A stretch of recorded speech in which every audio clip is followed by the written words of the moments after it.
Hello everyone, and welcome to Drifting, a Traveller TTRPG space opera show.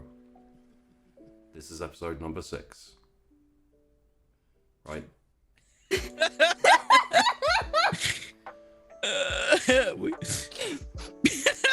I'm Sheepdog, and I'm very worried about what my cast is going to say today.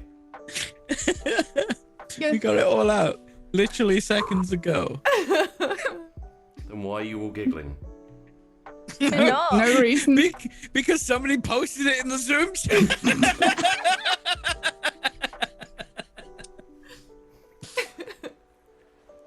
Just before we started and went live, I had to make a request of my cast, which is the strangest thing I've had to say to a cast of role players in my life, which is saying something really. Welcome. Let's go around and talk to everyone. I have some wandering in news that isn't about the things we were talking about earlier. Let's start off with random Tess and Kareen. Hey, what's up? How's it going?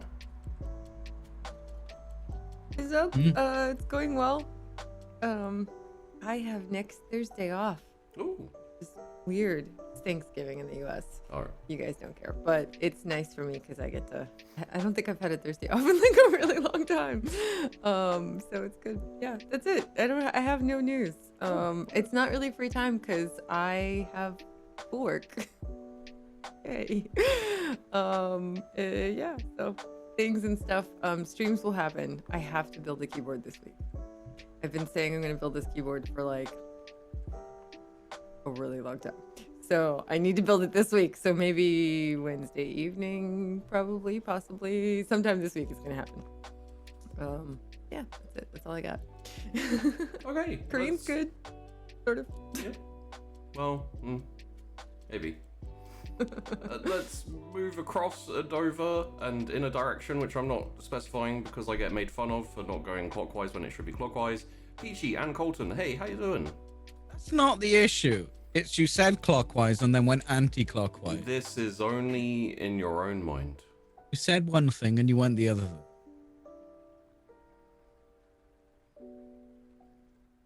It's Peachy, Are you hi. surprised? At the moment, I stream Thursday to Saturday. I usually stream Thursday to Sunday, and also I do a sub stream on Wednesday where we just watch The Expanse at the moment. It's really good. It's a good show. It is. It is. I've gotten past the point where I watched up to last time, and it's all, even though I kind of forgotten everything, it's all new again. So that's cool. And I play Colton, who is grizzled and old. Grizzled and old. It's nice to step out of your comfort zone. Sure. All right, Safi, fucking dial it back. You're She doesn't even know what a VHS is. you're over 30, right, PG? Yeah. Why? What is it about 30? I just heard something about people over 30. Yeah. What was it that you heard about people over 30? They're old as balls. Old as wolves. Yeah. Where did you hear that from? That's interesting. It was some guy with an office toy. Okay, you are not allowed to tell us off ever again. No, it's really not. Moving on to no one's gonna get that joke. Moving on to Nobi and also Amelia. Hey Amelia, hey Nobi. Hello. Hi, I'm good. There's some energy today. I wonder where it's come from. Yeah, I'm good. It'll be interesting to see what Nomi gets up to today. She had a cool episode last time. I very much enjoyed gun training. Some people a lot of fun. Enjoy being taught to put together guns. They're appreciative of it. Yeah. Some people. Some people. But yeah, apparently Peachy and I have internalized our characters to the point where we, at the beginning of meeting up for this show, we just communicate entirely in noises, which is a new experience, and apparently we're quite good at it. So I'm gonna roll with that. I understood exactly what you said, dude. Yeah. It's because we're good, Peachy. Yeah. We're in character, and we basically made the noises that I make getting out of a chair.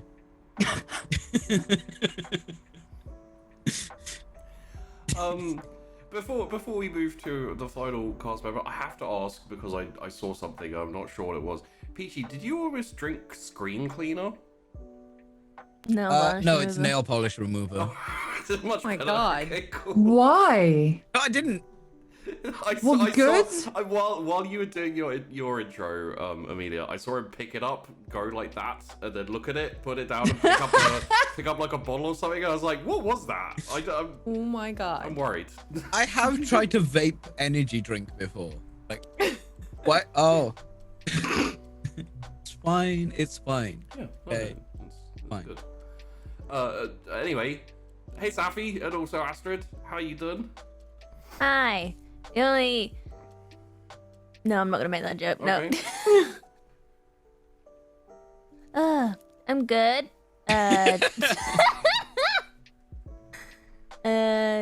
You didn't see Astrid last week. Well, watch the snack shot. It's on YouTube. Pretty good. As always with snack shots, I tend to say to the cast member doing them, I'm like, don't worry, we're just gonna do a little character stuff. Nothing big will happen.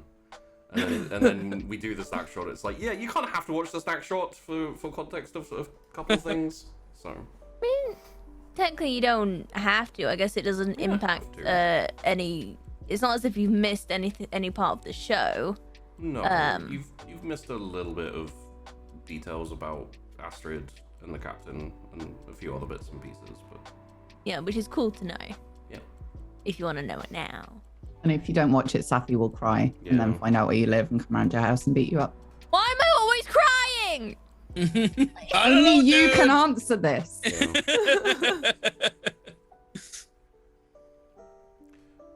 Okay, fine. Because you're good at it. She's an actor. I'm going to. A real actor, not like a voice Fake actor or one. something like that. Yeah. Yeah, you're a face actor. Yeah. A face actor. Fucking face actors wandering around here needing their own faces, needing limbs. Amateurs. So I'm wanting to move on. I'm not entirely sure if Safi did an intro. So I'm It's good enough. hesitant. It's good enough. Close Let's just enough. move on. Okay.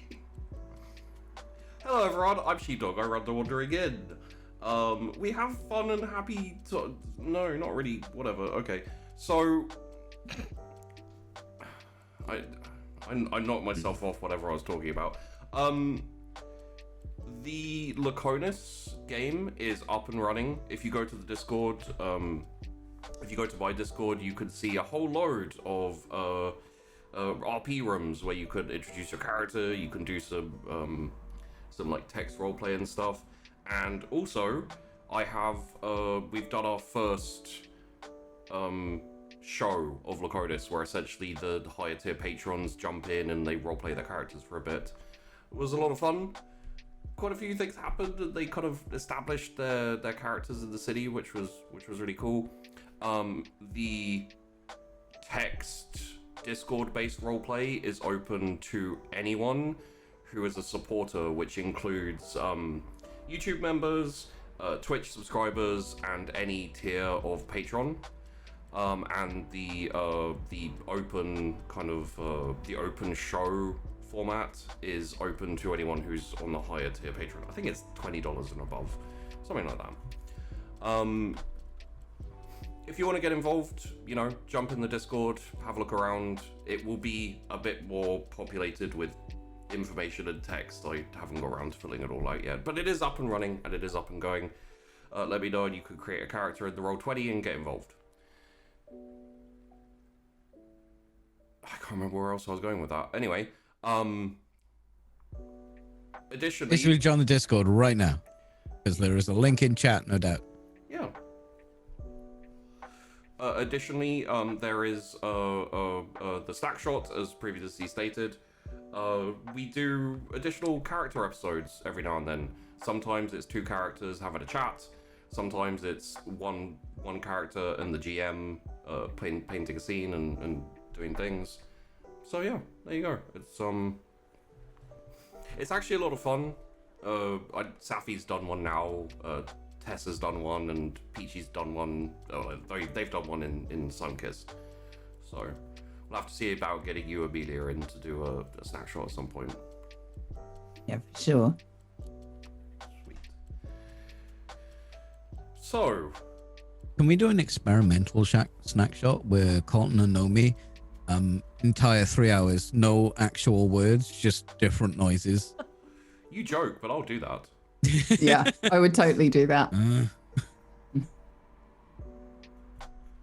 So, I'm trying to think if I missed anything, but I think that's everything, really. We do have coming up next week, about a week and a half from now, we have the Christmas episode of 40,000 Layers. If you like 40k, we're going to be talking about the Emperor, because everyone drew the vote. Essentially, it was the Emperor, Tyranids, or the Tau, and the Tyranids and Tau were tied at like 5 or something votes each. So I chose the Emperor. Screw you guys. They've tied it like every time. It is what it is. And yeah, I think aside from that, let's do a quick recap and then get back into it. So, last week we had the aftermath of the mining station. A little bit of a tense conversation between Nomi and the captain. A little bit of miscommunication. We had a very interesting meal, which I think made everyone hungry. Which was a bread bowl of soup, which was quite nice. And essentially just touched on what happened at the mine. The captain went a bit quiet and disappeared for a lot of the journey back. Astrid also was a little bit MIA. We had a very interesting scene with Naomi and Colton where they put together a gun and took it apart and put it back together again. And nothing else. And nothing else. Regardless of what you try and make happen. Chat.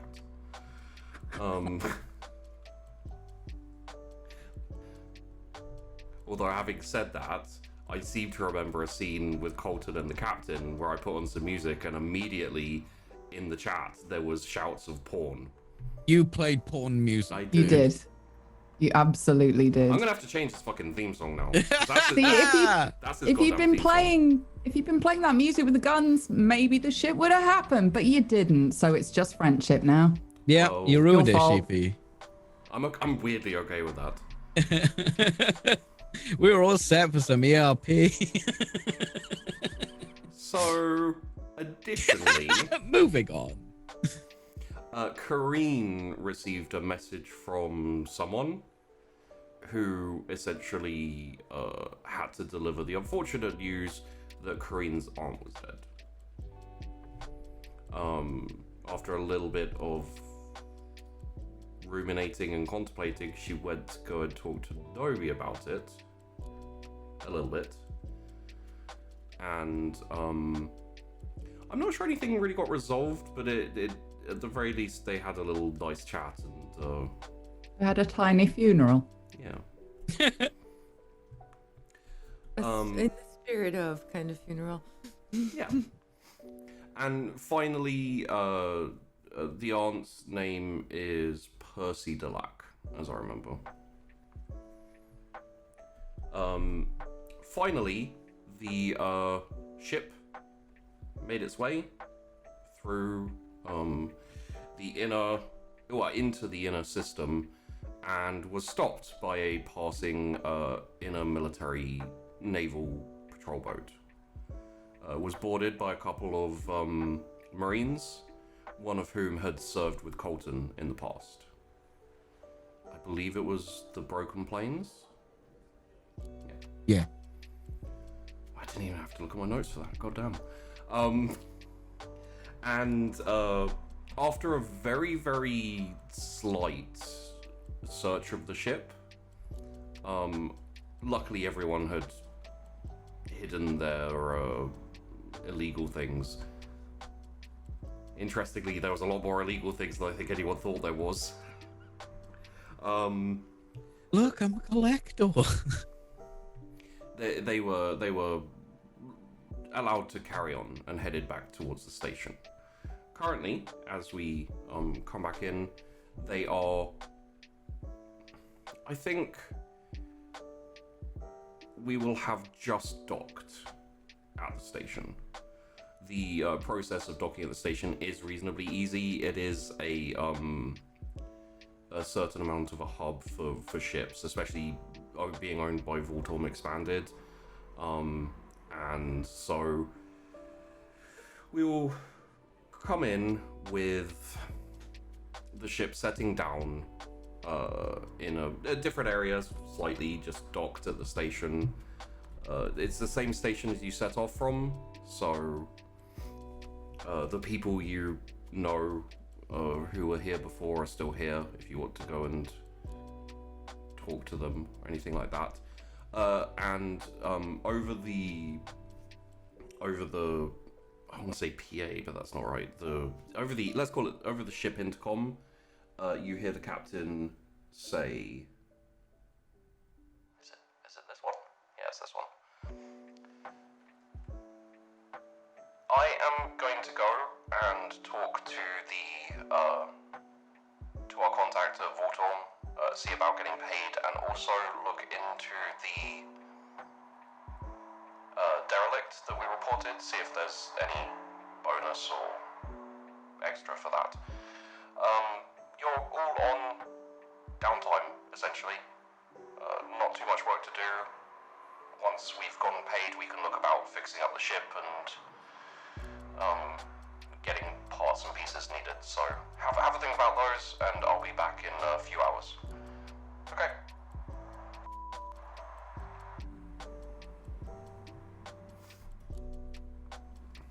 So, the ship has its bits and pieces. I'm sure all of you have some thoughts on what is needed and what's, what maybe needs an upgrade and etc. So, have a think about that. But aside from that, really not too much for you to do, aside from your own personal projects. If you want to head out and, go shopping, or, go talk to anyone. Quick question. We've sort of timey-wimeyed a tiny bit, I'm assuming, between the last episode and this one, or is this straight off the back? So the last episode, it would have been, you were kind of in orbit, waiting for clearance to dock on the station for about half a day. Okay. So maybe half a day, yeah.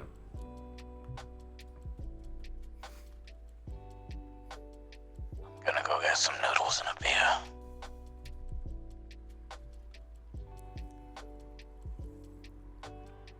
Does anyone have an agenda or anything that they would like to or need to do currently?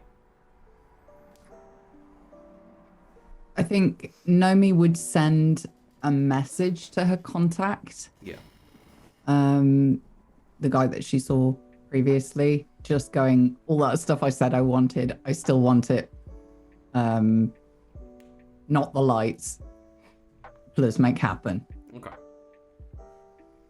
I would like to go and get a new gun. So just before you do, Nomi, when you go, you essentially have to go to the console, send a message, even like between ship and station. There is a, there's essentially like when the ship docked, it took in a news report, essentially just like a general system-wide news headlines, pretty much.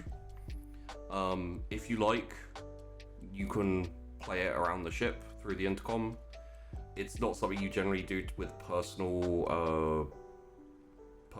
mail and messages because that's personal, but this is just like news essentially. I think she would only do that if people had expressed an interest in hearing the news. Otherwise, she's not going to enforce her viewing habits on other people. It's essentially sent to the ship as opposed to you personally. So it's, Cool.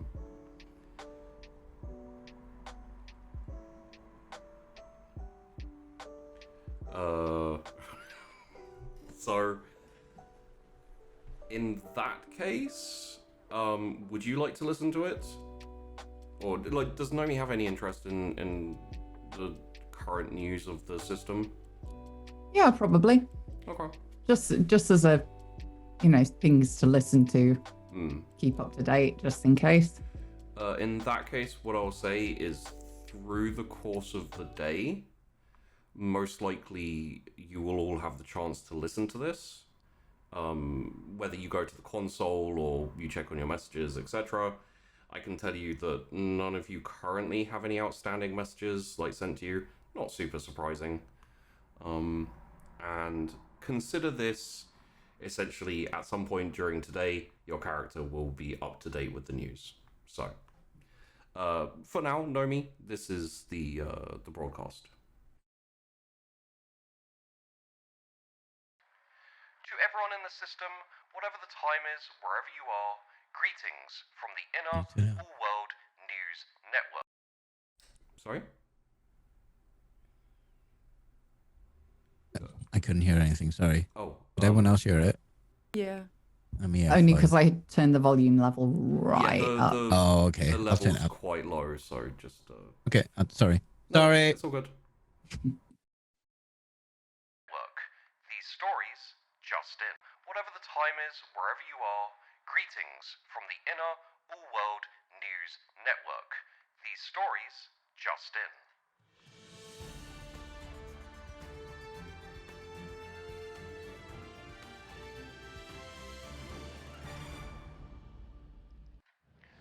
Multiple derelict ships found outside of the inner system are not, as initially thought, the work of the initiative, but instead most likely due to bandits operating in the area. Citizens considering travel to the distant twins are advised to do so with utmost caution and governmental escorts.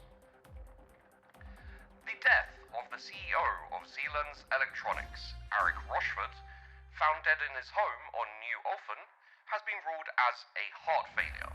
A statement by Zealand's expects a replacement to be taking his place within the week and urges shareholders not to panic.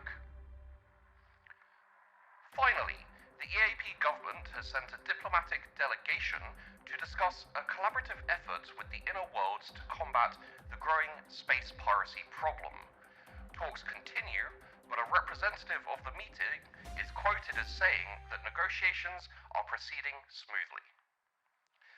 That's all the major news from the system. Keep your consoles primed for more news as it develops, and from all of us here at the Inner All World Network, keep your heads high.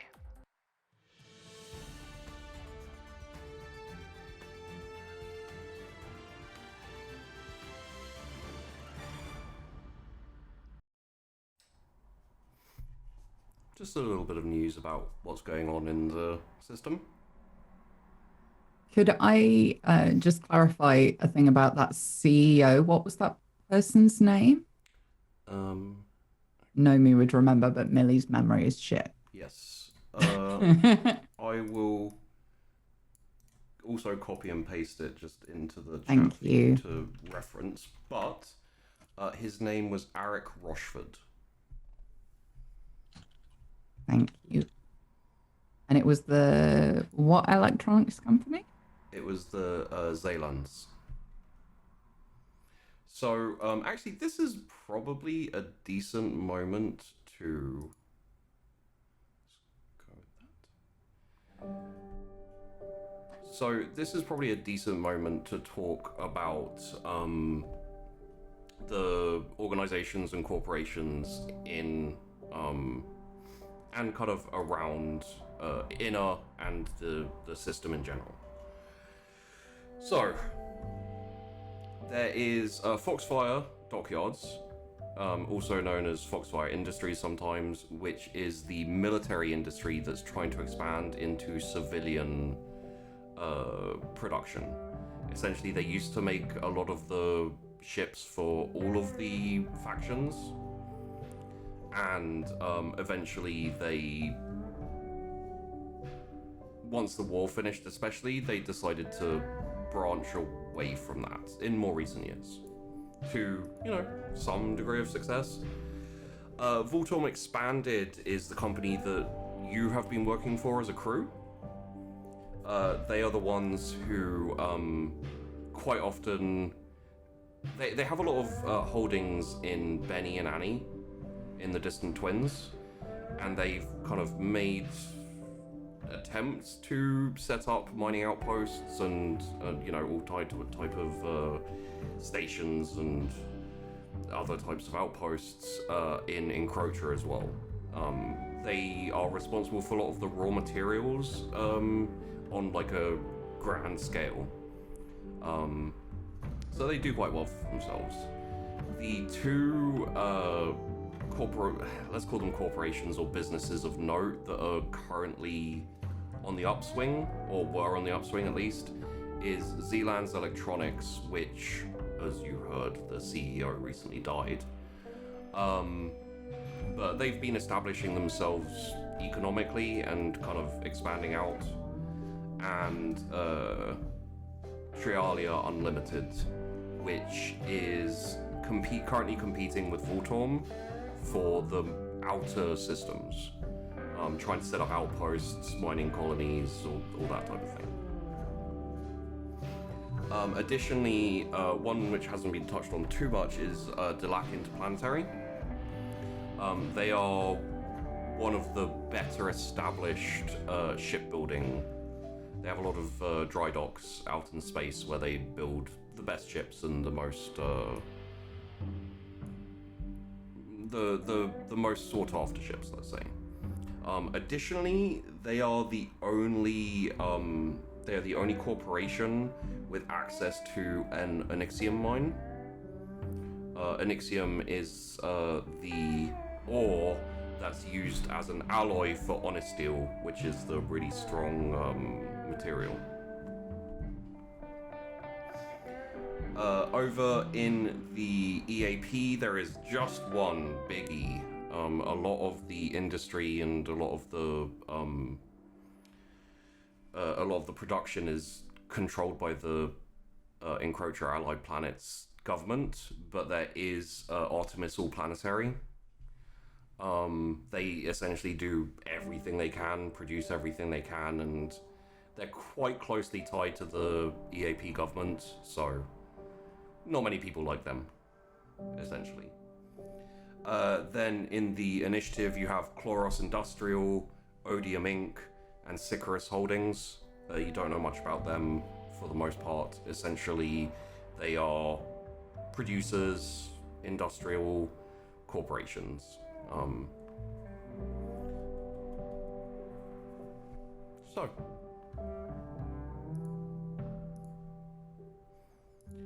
I would say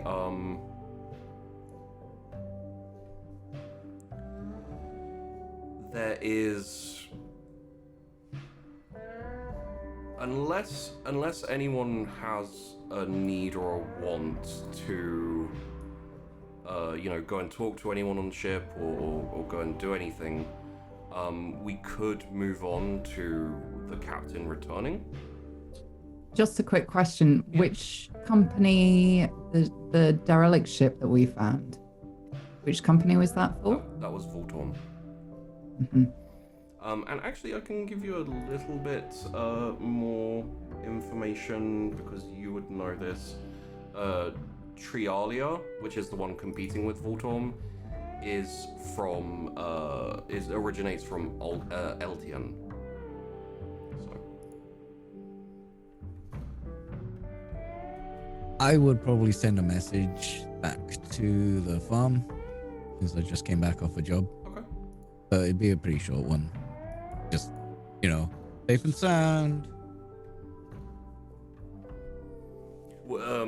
You would obviously get the news as well.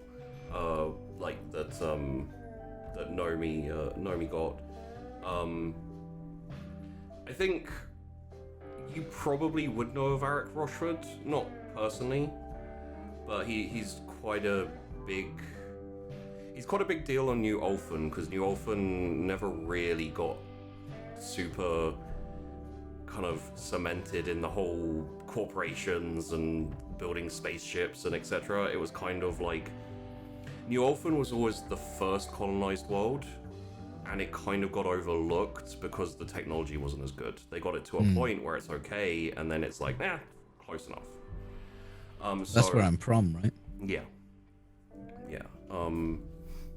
So like Eric Rochford like forming Zealand is a reasonably big deal.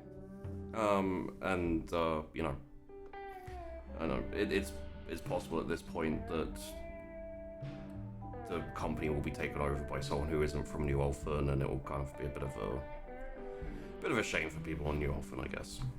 But I guess I'd note that, but until yeah, you know what's gonna happen, there's no. Maybe I'd mention that in my message back to the farm. just curious about, you know, a bit more. Yeah, how's it going? I heard about Rushford, because that would definitely affect them. Yeah, he had a lot to do with like maintaining the commerce on New Ulthen, all the farming, and you know, he was always lobbying to keep it Shop locally. yeah, like keep it in the families who own like the big ranches and big farms on New Ulthen. There's always a corporation trying to sneak in and buy it out, etc. So Yeah, I mean, I'd probably mention it, but it's corporation. Things probably shift up a lot. It's always been okay, yeah, but you know, it's definitely notable. it's you know, not apocalyptical or super worrying or anything like that. It's just Could be a big change. I think in terms of the news, I mean, you all knew about the derelict ships already, so there's that. And then yeah, I don't think that the EAP and the inner governments coming together to talk about dealing with the pirate problems is of note to any of you, really. So Any question? Yeah. Do we have alcohol on the ship? yes, not I definitely bought alcohol. I when fully support this question. Because if we didn't, then I would have gone shopping for it. And if we do, then at some point in... It wouldn't be fancy alcohol. Yeah. It would be, you know, vodka, branded as vodka, you know? Perfect. Yeah. I would say also not much currently. It wasn't high on the list of priorities, so it was kind of, you know. I have half a Medicinal. bottle of decent, medicinal whiskey. Yeah. Kareen might go out and get some more. Yeah. Just to have, because at some point she's just going to be sitting and drinking. I did say I was going to get some beer and noodles. Yeah, tag along. Kareen would definitely tag along. Okay. In that case, Colton, you head off towards a beer and noodle place you know nearby. Yeah. Specifically, Beer and all noodles. it does. Sounds so good. It does, If I doesn't tag it? along. Yeah, it does. It's actually New Olfanium pub. You know, like it's got that type of feel to Yeah, it. So traditional New Albanian food, noodles and beer. yeah. It's basically just like heavily sourced thick noodles, just like destroyed with additional sourced like beef cuts and you know, it's everything to make a growing New Olfanian grow into a strong, strapping cattle herd. For those of you who aren't clear, New Orphan, New Ulfan is fairly. It's not rural. Essentially, and I don't think we've gone into the planets in super depth. Essentially, there's two things that New Ulfan is known for. It is a food provider for the rest of the system, even supplying food to Encroacher and the Distant Twins. It's also known for its military academies. It outputs probably some of the best soldiers and the most notable soldiers in history. So, it's a reasonably simplistic world in a lot of ways. And if you've ever seen a steakhouse, it's pretty much what a New Orphanian pub is like. It's just cattle horns bull horns over the door, and like very woody. Yeah, this pub is actually Cowhide. called the Bison.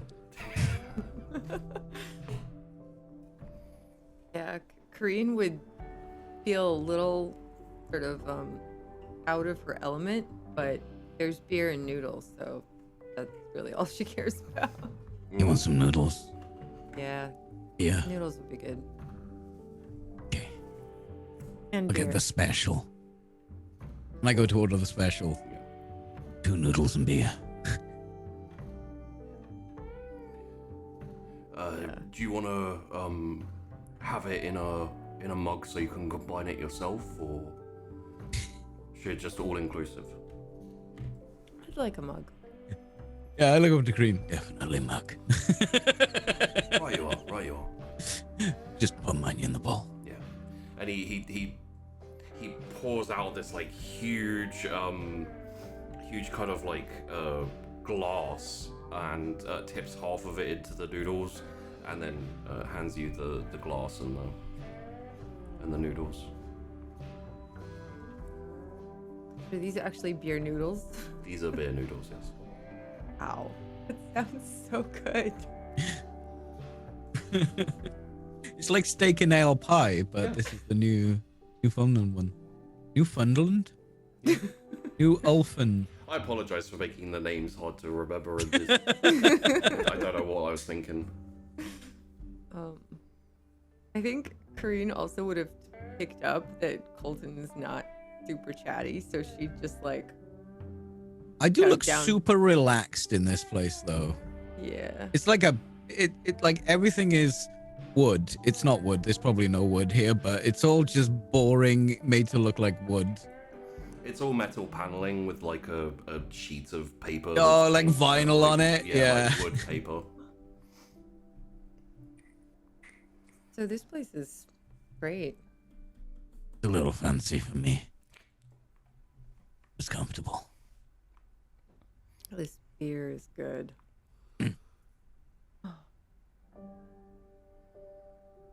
They do good beer whiskey almost too. as- Oh, really? Mm. I like beer almost as much as I like coffee. I've never had a ton of whiskey before, but when I have, it's been good. I have a real good one here. I'll get some. I'll go up to the bar. Whiskey. Oh, House whiskey. whiskey. Got you. Reaches down, pulls out a bottle. You said bottle, right? Yeah. Slams the bottle on the. Well, doesn't slam it. It doesn't smash or anything. He just puts the bottle down on the counter. Just says house whiskey on it. It's just big bold letters, Yeah. whiskey. It just says house whiskey. It says it's from Newfoundland, New Ulfan. And I'll pay the tab now. I'll just pay for the noodles, whiskey, and it's good. That'll be 75 credits. Are you paying attention to me, Nomi? Not Nomi, Kareen. Yeah. Sort of. I mean, I'm kind of like gazing into my noodle soul. but I'm aware of you. Okay, so when I pay for the noodles, I bring out a fat wad. A fat wad. Yeah, I don't know if I would have noticed that.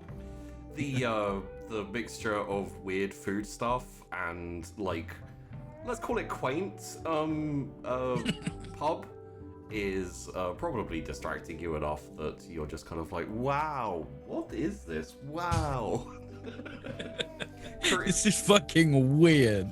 Korean's definitely never been to New Ulfen. It isn't a place Korean would go. She's happy to be exploring new places. She wants something to take her mind off things. So this is great.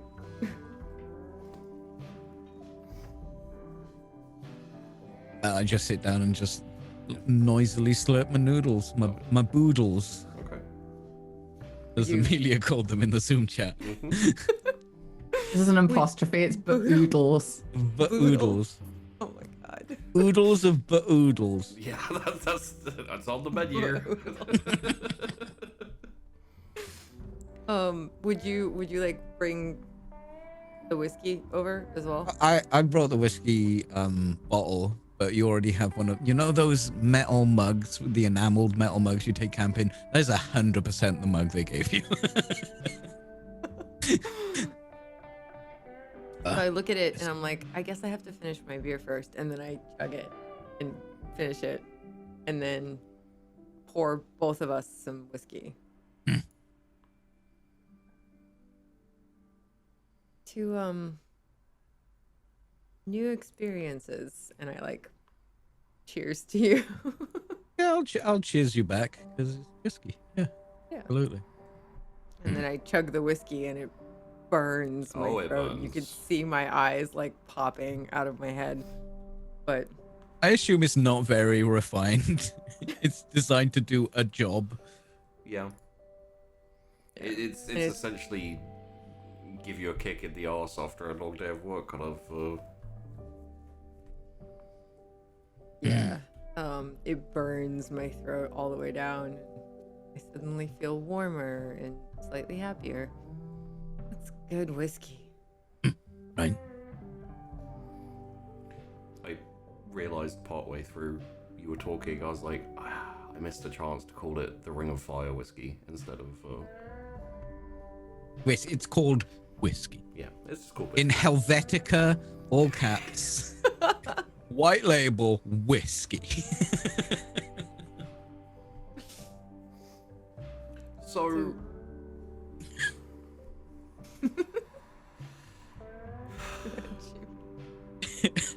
I am going to assume that essentially there is relaxing and not much cogent conversation.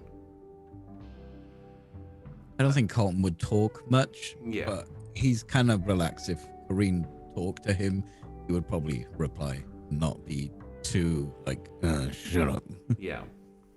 And it is the first time Corrine has actually been in a situation with Colton where it's not like, you know, scary mines and derelict ships and etc. So if Yeah, she is curious.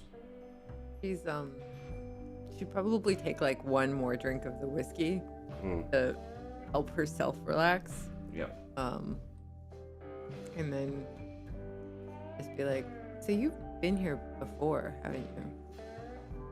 Yeah. Best boodles in the system. Oodles. Yeah, Never would've- boodles. Yeah, it never would have occurred to me to combine these things, but it's delicious.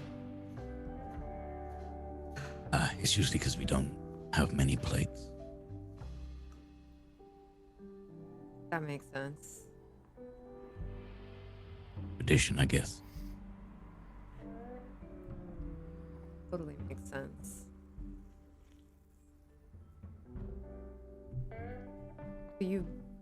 You've been in the military for a really long time. That was ages ago. What'd you do after? To the merchant navy. Oh. Hmm. Made some money. Nothing interesting. Or maybe hell, but it's interesting. Money's handy to have. Buys you boodles. Yeah. Did you ever see derelict ships like the one we found? Pirates. Maybe the odd one. Nothing. You kind of want to stay away from pirates if you're shipping merchandise. Yeah. Definitely not to this degree. Yeah, it seems extra bad, doesn't it? I did a lot of sort of exploration before, and we never came across anything like this. Some other weird stuff, but not like this. And then she'd take another whiskey shot. I think that piques his interest. Weird stuff. Just, space anomalies, strange signals, trying to explore and see what we can see.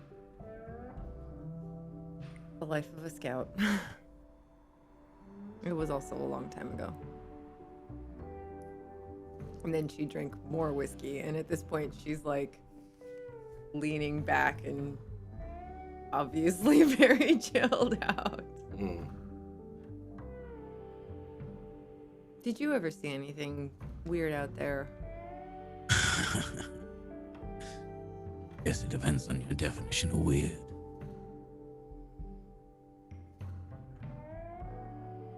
Guess just anything unexpected?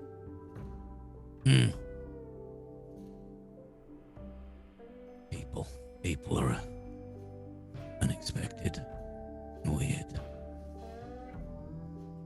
True, sometimes they can be.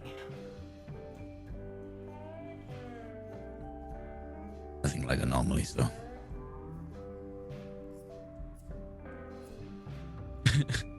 And then I just smack my big metal, chunky, military-grade prosthetic arm on the table. Yeah. Did you get that in some kind of battle or after?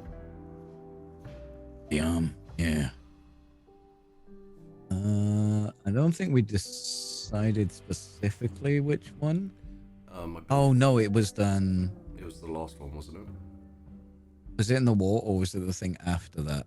Yeah, That was the eye, wasn't it? Yeah, the eye was after. The arm was in the drop landing massacre. Sorry, I have a lot of military history. I know. It's the Which one? White Rock? White Rock, yeah. Yeah. It's not his favorite conversation. Yeah, I'm I not will say sure that. he'd. I'm not sure he'd go into that, to be honest. Get Yeah, him, so get him a bit more drunk, baby.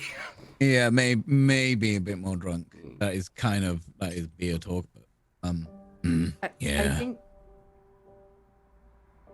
I think Kareen would recognize that it's like a not favorite topic, probably. You're definitely getting a vibe when you mention the arm. Yeah, so she'd just pour him another whiskey and And I will hold my glass out too. Cheers. yeah. Cheers too. Weird shit. Weird shit. I think she'd probably like quiet down at that point and just kind of chill and let him chill. Yeah. She feels like she got to know him a little bit better. She doesn't want to push it. Yeah. I would say again, you definitely get a feeling of like, approach with a little bit of caution, where it's like, Plus, I Not get like it. a T-Rex, more like an angry goose. yeah, Yeah, Yeah. just Plus, Kareen definitely understands having things that one doesn't really want to talk about. yes. And technically speaking, in a way, Kareen did also serve. Yeah. It's probably not. I mention it because I think it would flash into her mind, you know, talking about war being weird and etc. Yeah, I mean, she knows enough about the military to know there's so much she doesn't know. Yeah. And she could never really imagine what he's been through, but she's also been through some things, and so she understands. And the cheers was actually really nice for her, because she's like somebody else that has been out there and seen shit. Yeah. So she actually relaxes more because she feels more comfortable now. After maybe a couple of boodles deep, Uh-huh. I think he'd probably talk a little bit, maybe. Yeah. So, pilot. What's that like? Yeah, it's mostly good. I love flying. That part is always simple. Mostly simple. You know, ships are easy to understand, easy to handle, unless something really crazy happens, and piloting around crazy things is usually really fun and exciting, most of the time. So yeah, that part was never that hard for me. I kind of grew up around ships. It's the other stuff, the people on the ships and the dealing with the things you encounter out there sometimes. That was more difficult, I guess. I'm just gonna inject a little narrative note here. You've been sitting and drinking and eating for a while. Most likely you're both feeling some degree of effect from the whiskey and the beer and etc. So, you know, use your best judgment, but essentially you would be a bit more relaxed and also a bit less guarded on things you would talk about or mention. So, keep that in mind.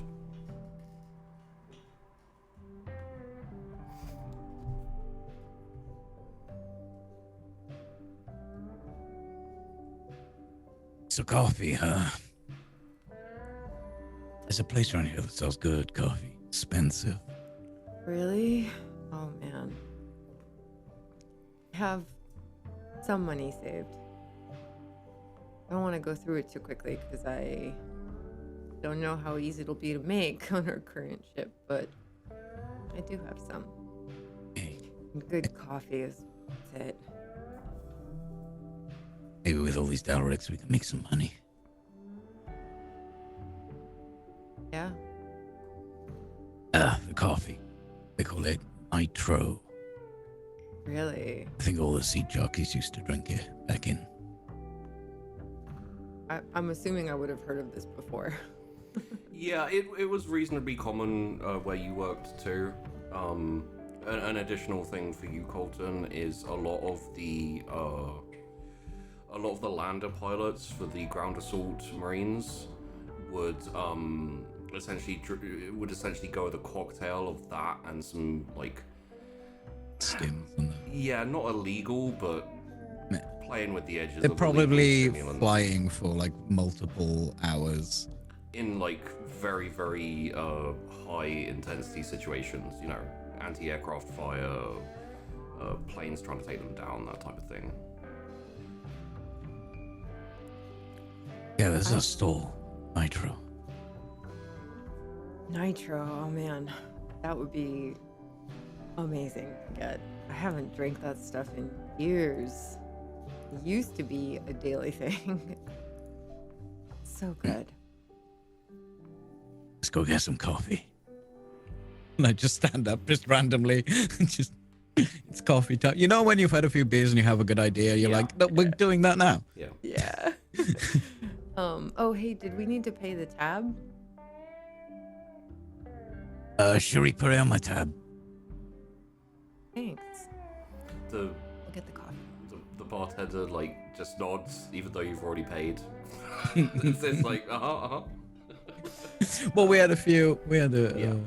a few boodles after that. Boodle. Those were some good boodles. Yeah. It's like home. Is there a little bit of a wobble to either of you as you Oh, kind of yeah. get up and yeah. Definitely. Okay. I'm not She sure if doesn't it's realize noticeable from my normal limp anyway. Yeah. It's not a pronounced limp, but there's a bit of shrapnel in the hip kind of limp, you know? Kareen would be totally fine when she's sitting down, but then as soon as he said, let's go get coffee, she'd like get up Get real up quick and- and then be yeah. like, whoa. Just and, a like lean moment on the of desk kind of for a like, second. Yeah. mm. Okay, coffee. Let's go get some. Okay. As you head off and go and buy some coffee, it's a little bit more expensive. Like, so very quickly, I won't force you to go in depth into buying coffee as well. But are you going for like expensive? Or, like, Yeah, I feel like the really shit that nice? Carlton like procured for the ship and all that was like basic, affordable stuff. You know, nothing crazy, Oh, just no, coffee. You it know, wasn't crazy. but Yeah. yeah, this would be like specialty beans, like properly roasted and yeah, sun roasted beans. I'm not sure that's a thing. Yeah, I guess there could be some crazy suns out here. They put it in. Well, the inner system has two suns that kind of like Oh, very yeah. close to each other. They put the beans in a like glass-sided ship and orbited at a certain orbit around the sun. Roast the beans. And that's why it's so expensive. Yeah. Wow. Yeah. Kareen would know that because coffee aficionado. So when we walk in and Colton goes to choose that, she'd be like, "Oh, this stuff is so good, but so worse. The whole roasting process is wild." It's a very These beans. excessive. It's not carbon neutral. No. But it'll definitely wake you up and put you on your feet after some boodles. How much normal coffee we got on the ship? I think we actually have a good amount. You got us plenty. Maybe we just buy a little bit of this for special occasions. I don't think Colton knows coffee. He just Yeah. knows good, bad. That's it. Yeah. You get like essentially like a small scoop of it. It's about 100 credits. Oh, Enough for like 3 or 4 mugs. I think Kareen would just go ahead and pay for it because he got the whiskey and the boodles. Yeah, and also she's a little bit drunk. Yeah. I deserve good coffee. I deserve it. I just kind of like look at like I'd put my credits down and just look at it lovingly and just be like, good coffee. Oh, I'm so excited to drink this. Actually, could we have like another small scoop just to have it? I just want to have it on the ship just in case. 200 credits. Yeah. Okay. Get scooped up, added in. Gives you a good like 8 cups. Probably just like a small thing, and she'd like pick it up and like reverently just like hold Oh. it to her. It's like it's packaged in one of those little fancy net bags which are tied with like a ribbon and everything. It's like proper high class shit. Yeah, she literally just like hold it like she's holding a small creature or something to her chest and just be like, thanks, Colton. This has been really nice. I see her cradling this coffee like a child, and it reminds me, I need to buy a gun. Oh, well, let's go do that. Oh, you come? Okay. I mean, if it's okay. Yeah. Yeah. I'd like to go to some antique arms dealer. I've probably shopped. I don't know if I've shopped there, but I've perused. Yeah. There's a specific gun I'm looking for. Okay. You're just going to so essentially, the majority of dealers around here will be for deactivated guns. Yeah, that's fine because the gun I want is a prototype anyway. Okay. Yeah. So it's like, yeah, there's a couple of places, nothing too diverse and, you know, impressive. If you want something more along those lines, visiting a Foxfire station would probably be best. Being a military outfitter. But this would be like an old gun. This is like a collector gun rather than a useful firearm in this day and age. Then possibly a Delac station. Way before they did, well, in the earlier days, they did much more military guns and stuff. This is a good, like, 100, 200 years ago, so. So I guess I like looking through guns and shifting, and there's nothing special. There's nothing outstanding. Mostly it's examples of the kind of older models, and there's an occasional like proper antique from like a few hundred years back.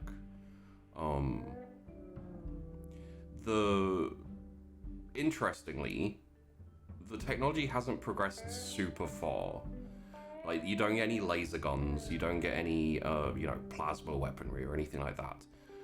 The best they've managed to achieve is kind of magnetized accelerated slugs. Like, for example, the captain's pistol is like that. His specific pistol was contraband, though, right? It's military grade, and it's DNA locked, so it's quite high tech. Yeah. I think Yeah, I'm not looking for Corinne's that. still pretty sloshed, but she'd kind of be like, "Is there something specific you're looking for?" Going through like racks of all these old guns. There is a minuscule armor plate. It's kind of like that size. Sorry. Oh, made of Onyxium. Onyxium? It's not an antique or anything like that. It's actually like it's called the Vital Protector. It's essentially like to slot in above your vitals in like jackets and things like that. Essentially, if you get shots in the heart or the lungs or something like that, you might be able to cover it. And How much for the VP?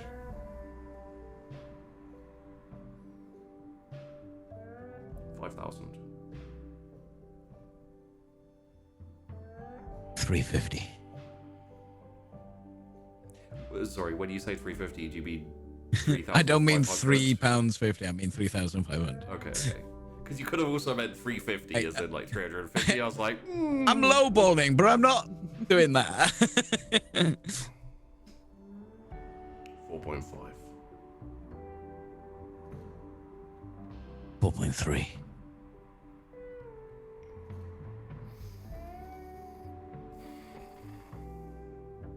$4.4. 4.35.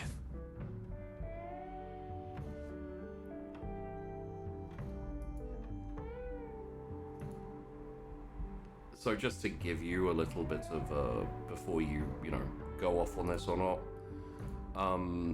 your payment for the job will be 5,000. Yeah.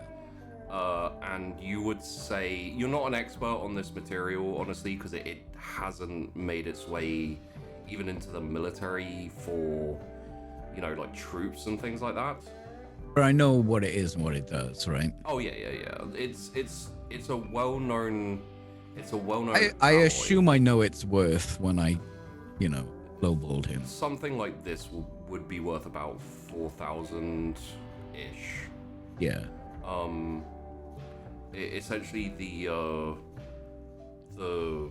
Onyxium is mostly used to plate vital systems on ships. Very, very expensive, so even most ships don't have it. And occasionally a body armor suit will be made of it for special forces or VIPs.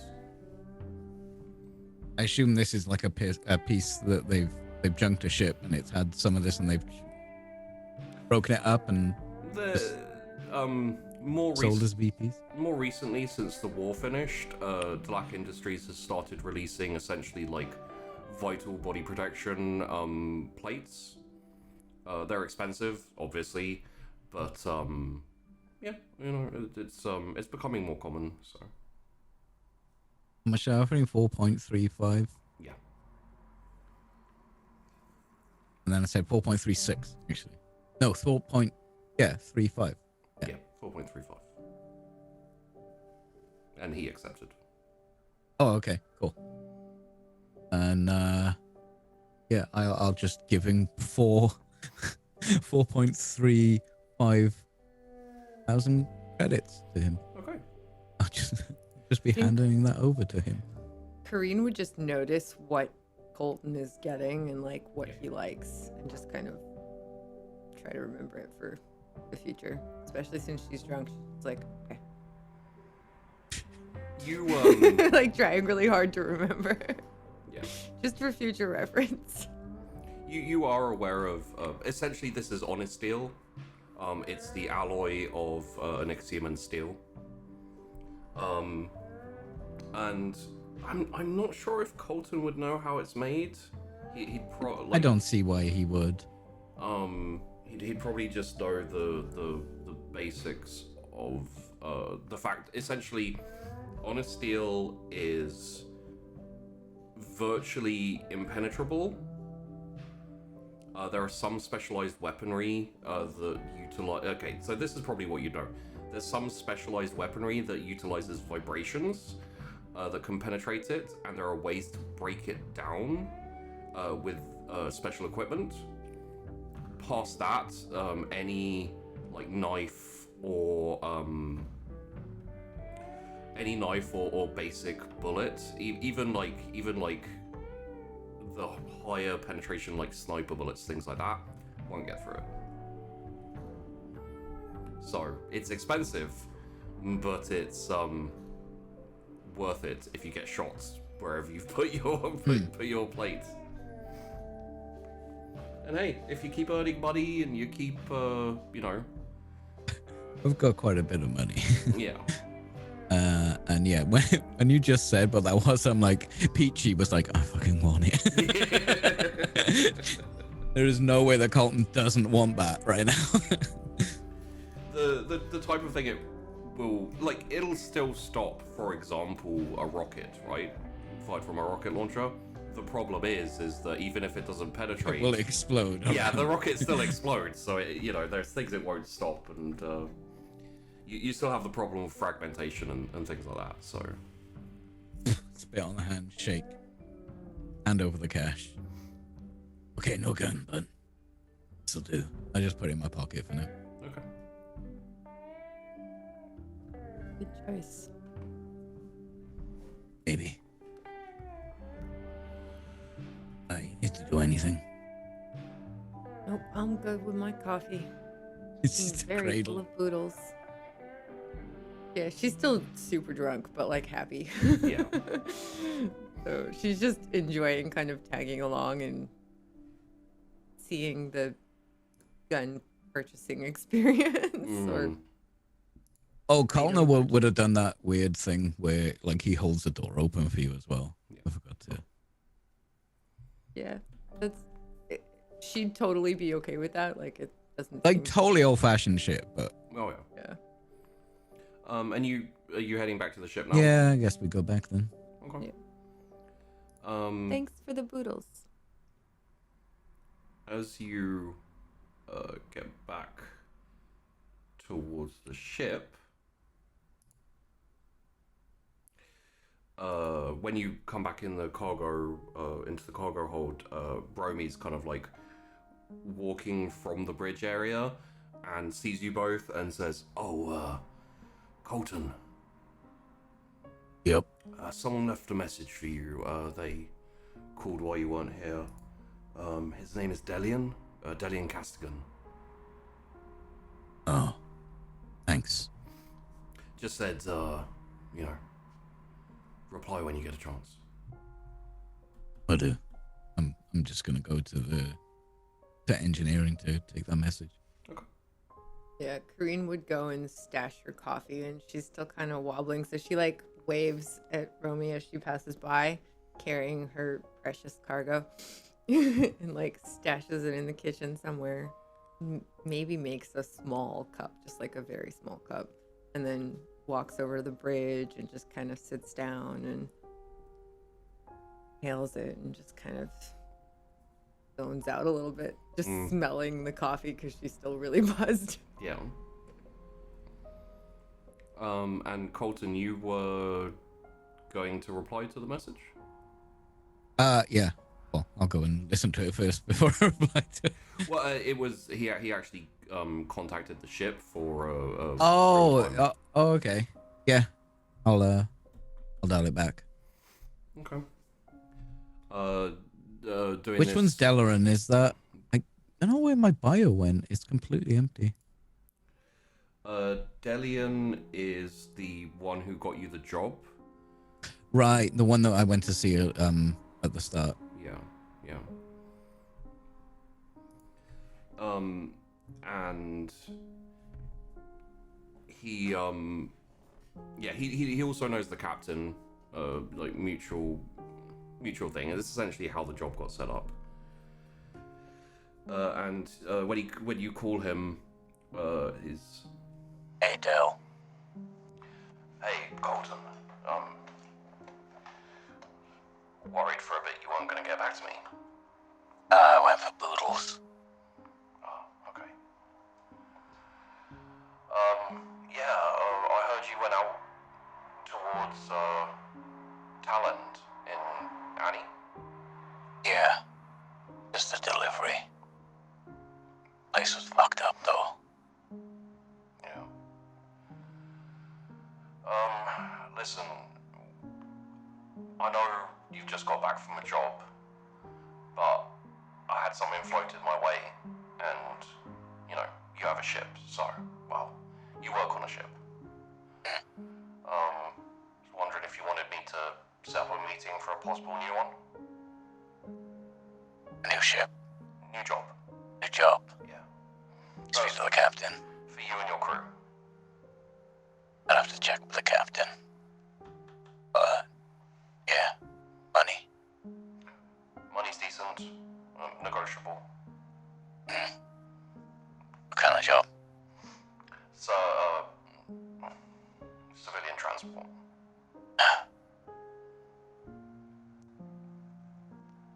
We don't really have civilian quarters, do we? You have, We have a spare bunk that's flooded constantly. well, that would have been fixed by this point, I would say. You have, let me have a look here. There we go. So, 1, 2, 3, 4, 5. You have one spare that's flooded. Well, that was flooded. Yeah. And it's possible you could get some, like, a few other passengers, and put them in the, a few of the, kind of the common room area, and have them kind of, there's space in the cargo for essentially bunk pretty easily, especially when you don't have any cargo, which you don't at the moment. Not like super comfy though, right? Oh, no, but doable. if if you offer a decent, travel expense, like fairly cheap, then people will generally. It's very common practice to, when you're hauling a little bit of cargo or when you're traveling from one place to another, for free traders, you just pick up some people as well sometimes, and Kind of like hitchhiking, but with Yeah. a bit Yeah. of money. How many? VIP just the one. How VIP? Middling, probably. It's not high priority, otherwise they wouldn't offer it to. You could probably, but I'd still have to check with Captain. Okay. Well, I'm around for the next couple of days, so Okay, I'll speak to him the second he gets back. alright. Let me Thanks, know. Del. Will do. And there's no kind of like preface or kind of like, oh, I'll see you later. It's just kind of like, okay, cool, bye. Yeah, pretty much. I think that they're at that level of friendship where Yep. I'll just wait for the captain then. Okay. So it's been a bit of time. Captain's not back yet.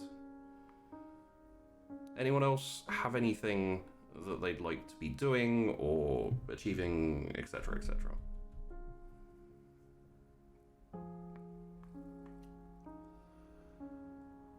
After you.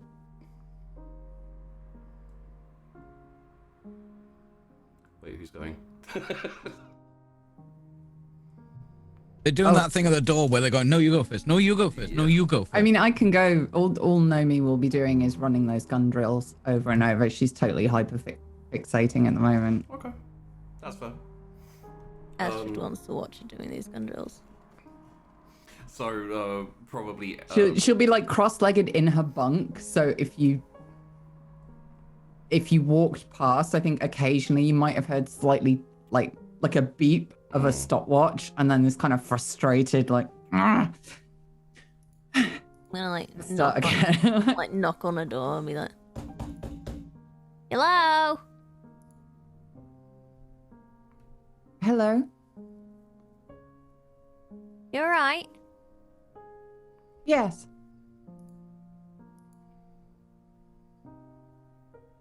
You sure?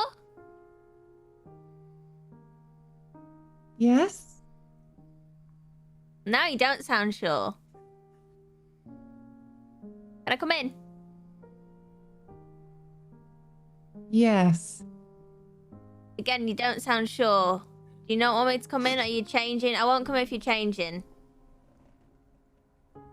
Only Mags. Come in. Only what now? Door slides open. Yeah, she'll just open it. Hello. Hi. What's all the beeping and angry noises? Oh. I was training. Training? What? Have you got guns? I made a bet. Dead. And she'll sit on the bed and disassemble the gun and reassemble the gun. Just like not super fast, but just to demonstrate. Okay, and what? With Colton, I'm assuming? What's Yes. this bet? He seemed nervous about me having weapons, so he taught me, and I would like to do well.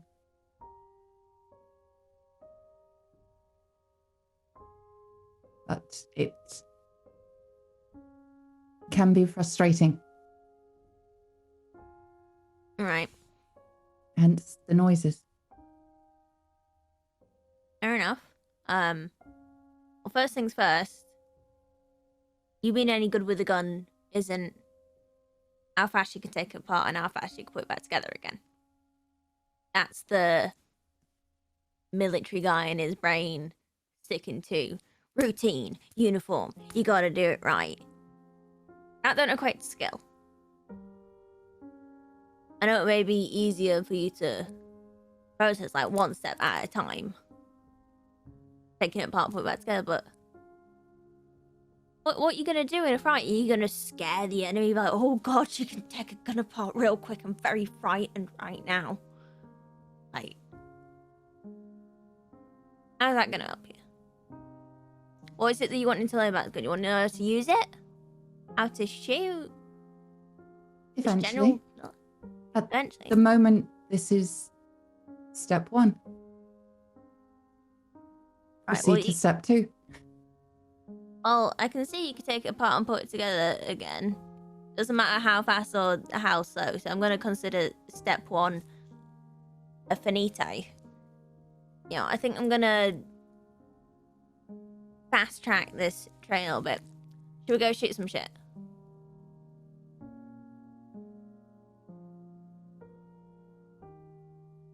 What? Shit.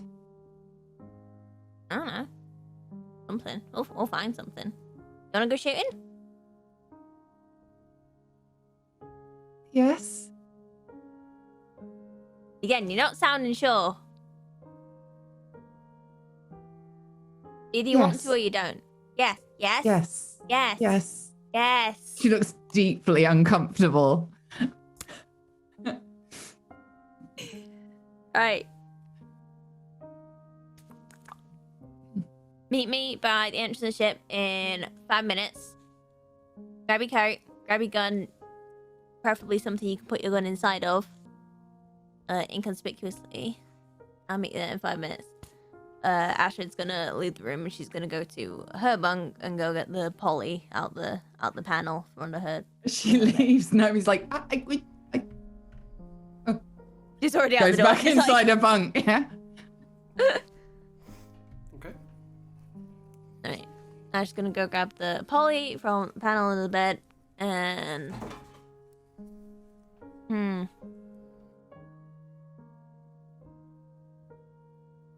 just thinking. Probably gonna need like a big coat. I want like 3 raccoons inside a trench coat kind of vibe.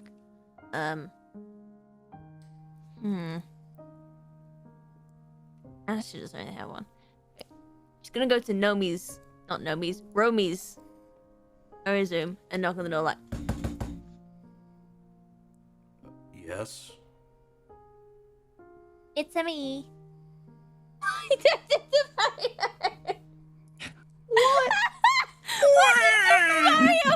What? Why would you do that to us? How are we supposed to stay serious? When you kick down our door with "It's a me." It's a me. I'm here to take your guns. It's a me, Astidio. Wahoo! The worst thing about this is that I can actually do the Mario's death sound really well. Oh dear. Do it.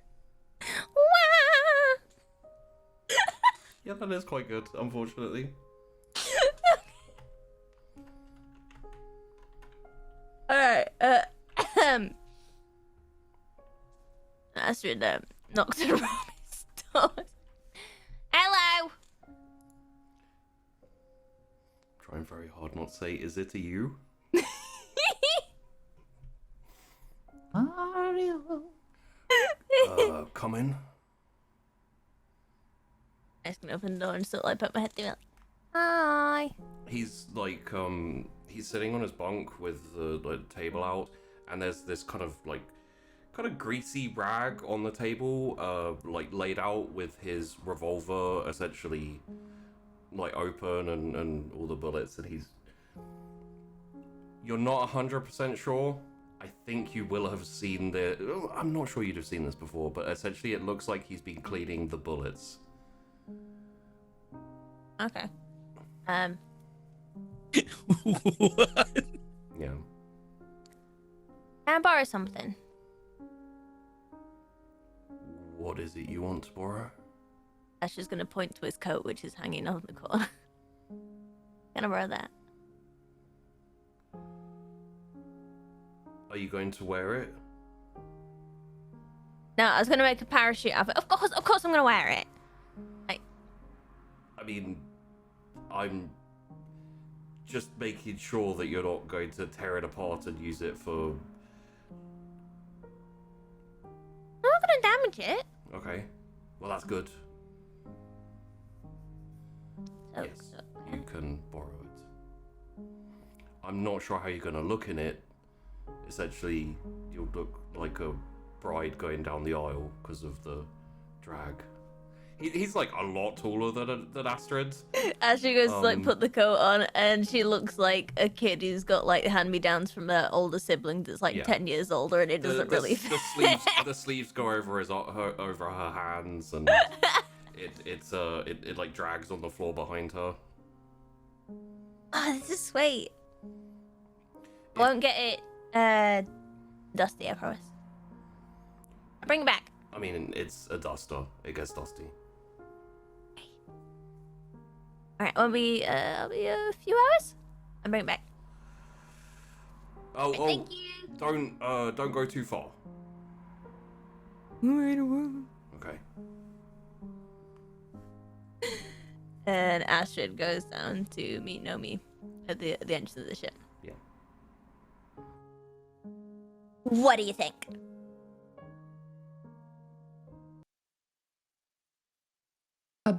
About what? The coat, though. I don't think it's yours.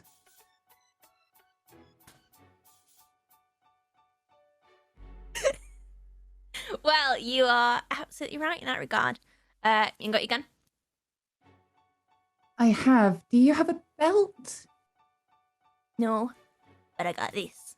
And she just sort of like pulls up the coat, opens it, and the pockets on the inside. Look, massive coat, massive pockets. All good. Please. What? She hands it over like really gingerly. And can you? And just pops Nomi's gun in the inside pocket, and her Polly in the inside pocket as well. Have you brought any magazines with you? The temptation to do a reading joke there is strong, but I won't. Yes. And she'll reach into her side pocket and hand it over. Thank you. Because the coat's like so big, so all this just fits inside. Why are we putting everything inside a giant coat? Well, it's not exactly like we can go walking around outside without raising suspicion. So keep them tucked away. All good. I believe that without a belt you will attract more suspicion than if we were carrying them out in the open. And she'll literally just whip her belt off and kind of hoik it round the coat and fluff it up so it's got that like artful drapiness to it, and it looks like it should have been like that. There. Hey, I look like a lava lamp. What you doing? I believe it is considered quite fashionable on several colonies. And Yeah, because now we're you can the people walk who know all about backwards fashion. as well as forwards. Alright, fine. Ash is gonna start walking out the ship and down onto the station. Yep. Come on. She'll just follow silently. So Ash is gonna be looking.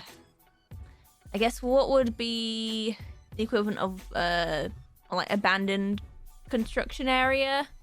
You know, it's like it's project's been started up. They've got halfway through it, and then it's just gone kind of bankrupt, and like the scaffolding and all the stuff still left there. There are actually a couple of essentially gun stores which have their own firing range, because of course you have to test the things. It'll cost you It'll cost you about 50 credits for an hour. Essentially, you can test your guns or, like make sure they're working and etc. And also, they make good money on selling ammunition there. So it's pretty easy to get into a gun range, and there's a couple of other, there's usually a couple of other people there. Okay. I should tend to know is that okay? Got two options. Go to the gun range. I haven't really been to one of those before myself. Got 50 credits. Get an hour or however long, and they've got all the proper targets and stuff. You get those big ear defendy things that you put on, or you can try somewhere for free where it's a bit quieter and try and shoot some bottles or cans and that. What do you want? I am happy to pay if it will reduce the chances of being arrested. She'll kind of give this sideways glance like, what are you? I don't know. I don't know how frugal you are with your credits. Gun range? Yes. Alright, let's go then. So how far away is like the nearest gun range? It's a little ways off the commercial district on the other side of where you're docked, so you essentially have to walk through the commercial district. It's not too far. It takes about 10 minutes. Yeah. And when you get to the place, the purveyor, you say want to use the gun range for a bit, pay the 50 credits. He says there's a couple of other people in there, but would you like to and he kind of like gestures to around him where there's some guns set up, like mostly personal protection stuff. It's essentially handguns, nothing too military or impressive. There's a couple of like personal defense weapons which are really skating the edge, where it's essentially like a very compact submachine gun and that type of thing, where you're like, hey, come on now, that's taking the piss maybe.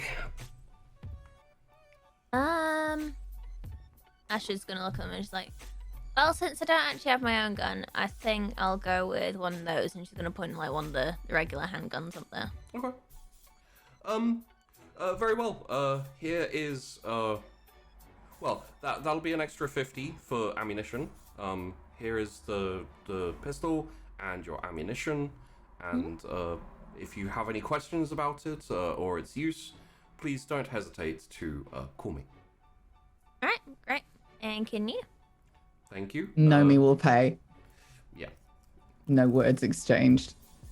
You ladies have a pleasant firing of your firearms. Will do, thank you. I'm just gonna walk through the actual firing bit.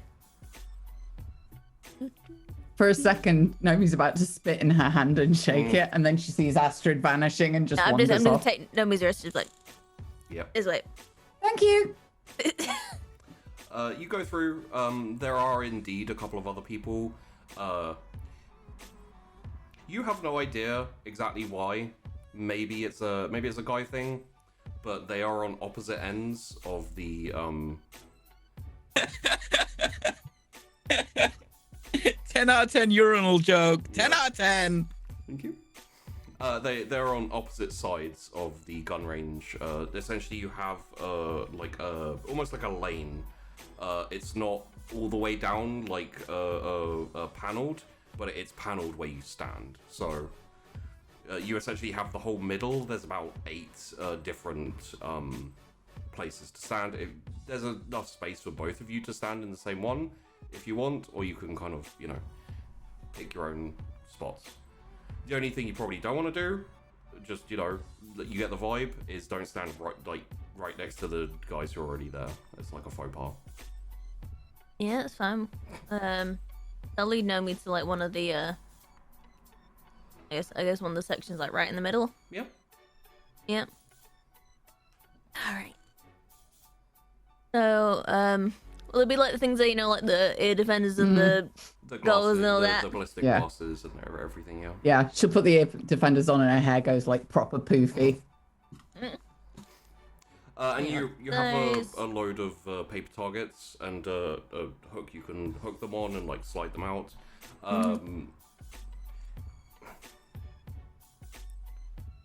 There are sometimes in much more upscale places, there are essentially mannequined, automated mannequins which will move and that type of thing. But that's in like really high class training places. You wouldn't get them here. Alright. So, of course, you want your air defenders on. Firing some big guns. How far do you want to send the target? Ooh, how far can I send it? It goes about 100 meters. Probably about 20 meters away. Yep. Alright, so we're gonna go with some short to mid-range distance on the target that you're firing. What? Okay, I'm gonna pull the thing off here. We're gonna do some short to mid-range firing on your target, okay? Alright, so first thing I'm Alright. gonna work on is your... Alright. You got your gun. I need to do your safety checks first. And I'll do the checks exactly as Colton showed me to. Yeah. Clear it. Load it. Make sure the safety's on. Yeah, all good. Alright.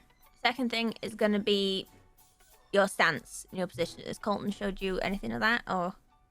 She'll instantly drop into. You can see her like roll her shoulders like she hasn't warmed up today because she's been too obsessively doing the gun drills. She has been pretty hard. And then drop straight into the position exactly as Colton taught her because she's been practicing that too.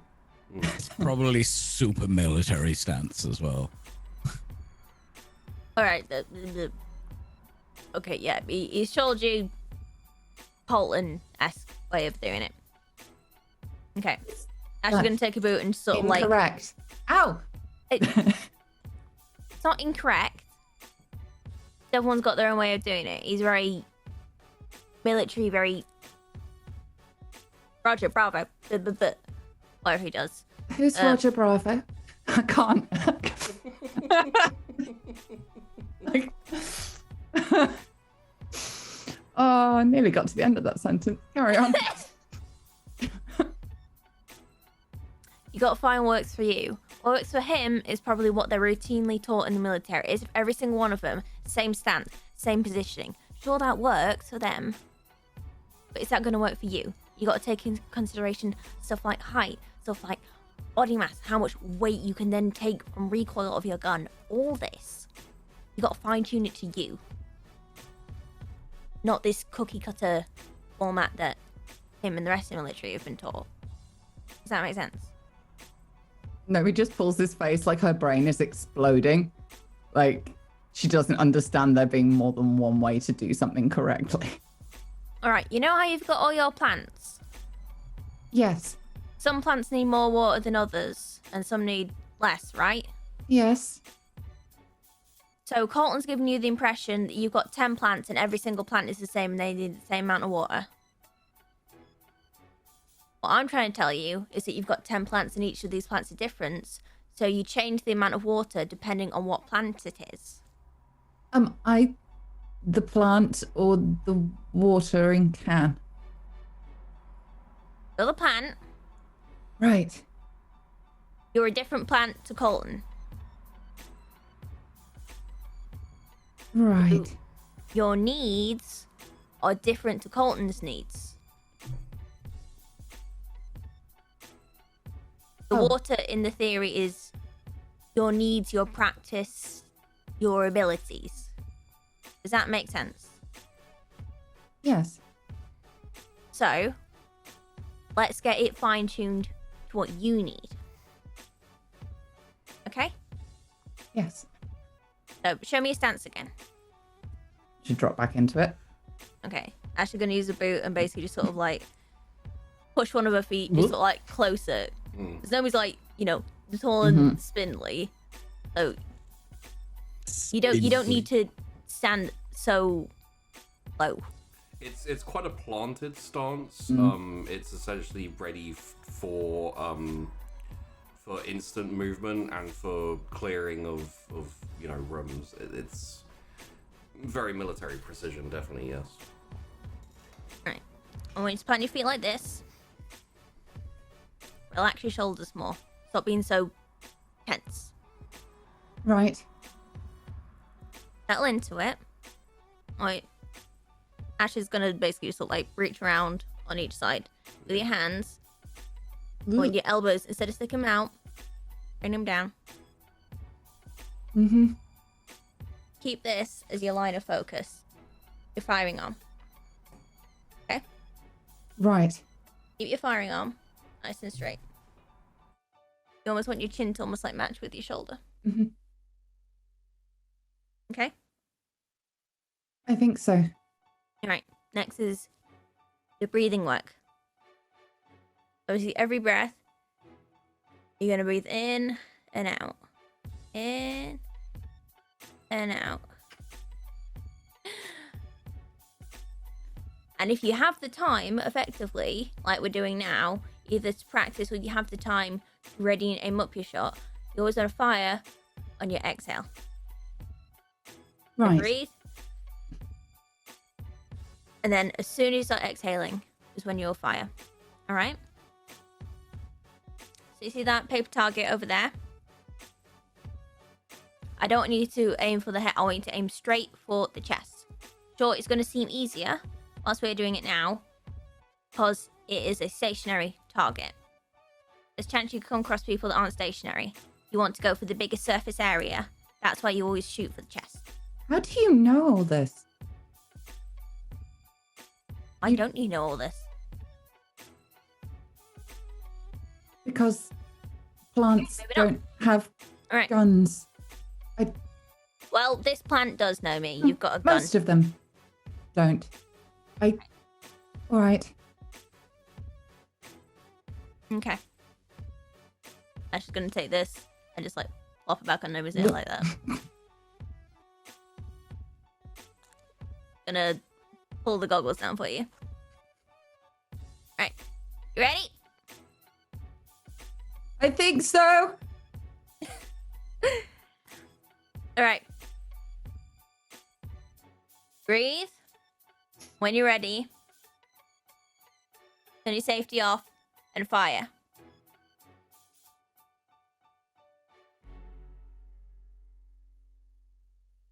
Roll. In this instance, I don't feel a roll is necessary because it's only 20 meters away. What instead I will say is, narratively, you may choose, Nomi, how accurate and how you hit. Essentially, if you want to miss, if you feel it's appropriate for Nomi to... No. Yeah, no. No, it's not not far no. away. She's like fucking terrifying me right now, and I'm just like, make the situation stop. Yeah. What? How is she? Why is she? Oh God, I'm being forcibly befriended. So. But yeah, I'll do exactly what she tells me to. Okay. My thought would be probably it would be a rough cluster of accuracy, not really anything special, and maybe even one doesn't even hit like the body target. It's like just kind of clips the paper at the edge. She's definitely doing like mellow yoga type breathing on the exhale. She's trying to like bring in the shit she already knows. The interesting thing you'll notice, Astrid, actually, is it's very it's very regimented. It's very kind of like breathe in, slow breathe out, shot. Breathe in, slow breathe out, shot. And it's almost like to the second timed. Yeah, it'll be the exact timing you told her to do. She has learned that. And just occasionally when she's going back into the stance, you'll see her go into the version that Colton taught her and then kind of shake her head a bit and correct herself and go into the one that you taught her. Like she's having trouble overwriting that memory. Just for proceeding forwards, Nomi, I have sent a message.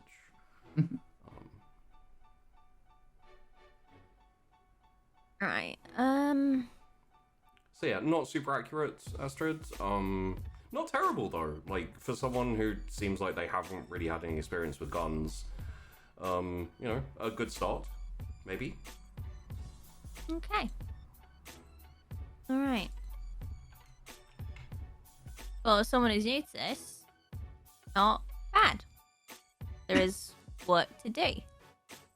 She'll blush a little bit. You feel more comfortable in that stance as opposed to what Colton taught you?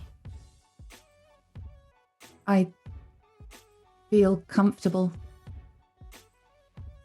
in both, I suppose. All right. Now, if you were to forget everything that Colton taught you, that I taught you, I want you to position yourself up just how you want it to feel. Right.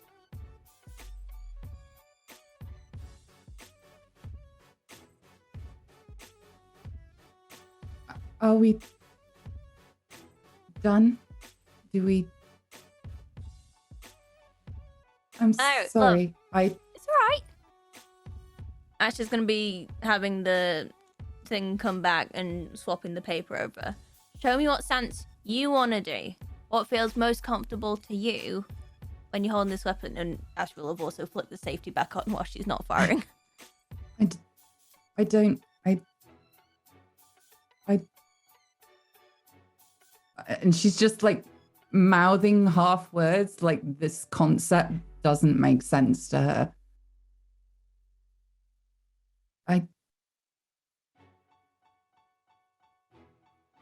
How do you know?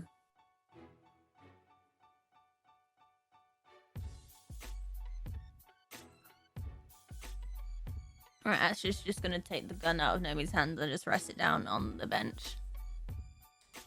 Naomi. When was the last time you did something because you wanted to, not because it was expected of you or someone told you to do it?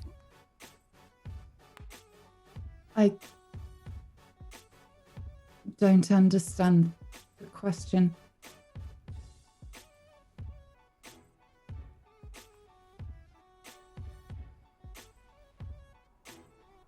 When was the last time you voluntarily participated in any kind of activity? I stretch in the garden most mornings.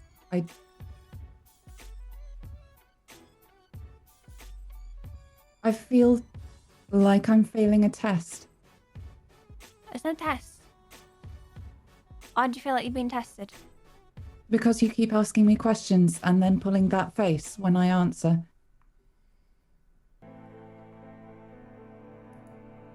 Because I'm curious. There's no right or wrong answer in anything you're telling me. There's only what you know. I'm not testing you. But all I know is what you and Colton have taught me, so how can I have a preference? I can have everyone has preferences, love. It's like, sure, you may have learned Colton's way and then you've learnt my way, but then you have the preference or the choice of which one you prefer more, or which best bits you want to take from Colton's way, or the which best bits you want to take from my way, and how to combine them. It's... We as people, we're fragments.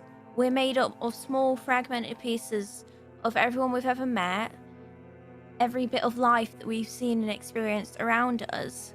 Like, I cook chicken a certain way because a friend showed me how he cooked it once and I thought it tastes so much nicer, and now I always cook my chicken that way. Or I once saw this guy, the way how he folded paper, and it looked so interesting. So I tried it for myself but couldn't quite hack it, but just found these small actions of it something that I enjoyed or I preferred. Did So you ask everyone to cook chicken and then decide which is best, or how do you know? but that's the thing. There's no best way, there's no right way, there's no uniform way. I can see maybe how, if that's how you're trying to process it, maybe that's why what Colton does with these strict military procedures maybe makes it easier for you to digest. But here's the thing, there's no best way. There's never been a best way. It's all personal. It's all preference. It's all But you what only- you feel. Your friend showed you, so Just because does the friendship make the chicken? I'm sorry. Hey. So Ash is gonna reach out and just like put her hand on Emi's arm. It's okay. Alright, it's okay not to know.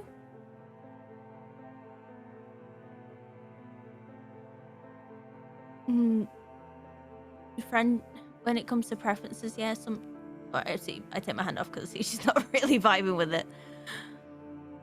Sometimes friendship plays into preference, but just because my friend showed me that way and I found that the best way to make chicken doesn't mean the next person will then find that the best way to make chicken.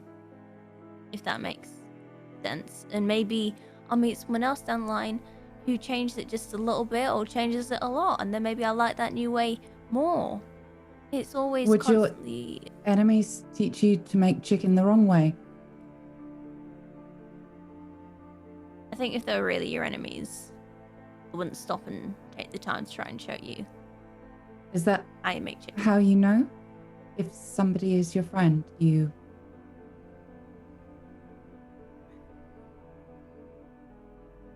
They spend time?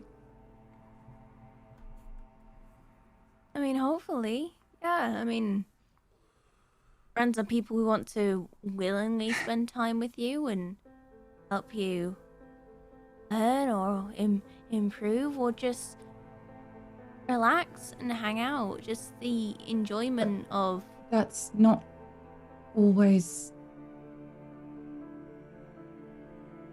People don't always do that. They don't sometimes...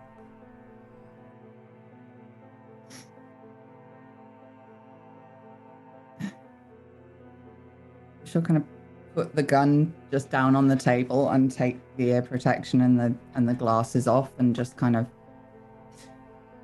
I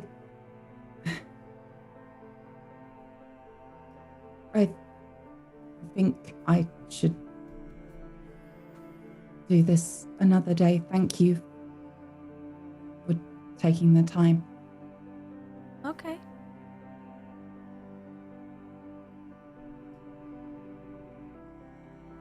And she'll just Go. walk, like Yeah. spin on her heel and walk out. Astrid, the best way I could describe that conversation for you, is essentially, it felt like teaching maths to someone who spoke a different language. You know, it's like you're right on, you got the core concepts, you know what you're talking about, but there's no understanding of context or Yeah. In that case, Astrid is just gonna put the fucking headphones back on. I'm gonna send the target out 60 meters. And I'm gonna pick up the gun and I'm gonna shoot at it. Use that pistol or the one you put in the jacket? It's the holdout one, is the poly. Yeah, I think I'll get the poly out. Okay. As you go in and pull out the poly, a photo comes with it. It's just like a little slip of it's Romy in uniform, smiling with his revolver and, you know, like his badge and everything, and he's got a couple of guys like arms around, and looks like a graduation. He looks really young.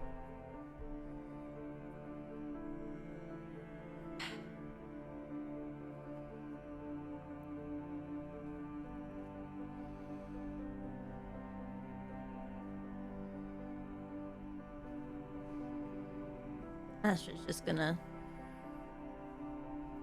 put it back. Yep. She feels very upset. Yep.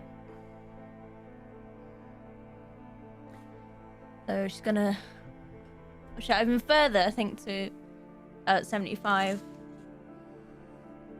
for safety. About the max range for the holdout. Yeah.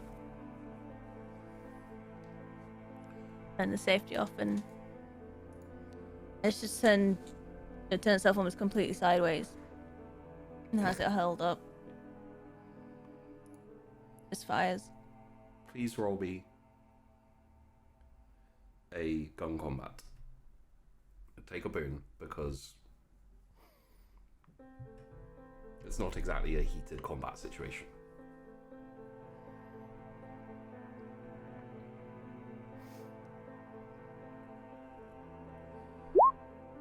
Oh, hell yeah. Where are you hitting? Head, heart, carotid?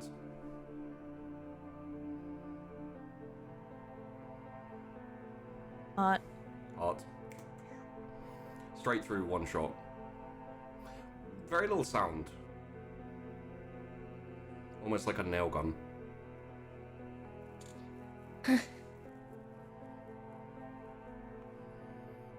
Ash is gonna put the safe back on, put the poly back. She's gonna take the magazine from the gun she rented, pour all the ammo out, stuff that in a pocket, then reload the gun, take it back to the front desk and hand it back over to the guy. Thank you very much. Will you be purchasing... Thank you. this? Walks out the door. Have a good day. Nomi, Hi. where did you wander off to? I don't think I was really thinking about it. I'm just walking, head down, and my hands are running through those mimics of the gun disassembly and reassembly. Just practicing that over and over. But because I'm kind of worked up after that conversation, I keep getting it wrong, even in my head. Okay. And it's frustrating me a little bit. Yeah, messing up and just not doing it right or to perfection. It's probably why initially, as you like turn and basically walk through a tight, a reasonably tight squeeze between an alleyway, you don't notice until a little bit later that someone's like turned and followed behind you. Couple of seconds later, as like your kind of like inner alert kind of kicks in, you notice the way you're walking in front of you as well is a couple of guys kind of leaning against the wall, who kind of like push themselves off and start walking towards you. I'll kind of shift my posture slightly to look more planted, like more. Yeah. That way we do, girls, when we're walking home at night. Yeah. And the you can, It's quite quiet. It's quite isolated here. You've kind of walked off into a fairly edge of the station area. It's a bit more slummy. And you can hear and you can sense the guy behind, still reasonably far away.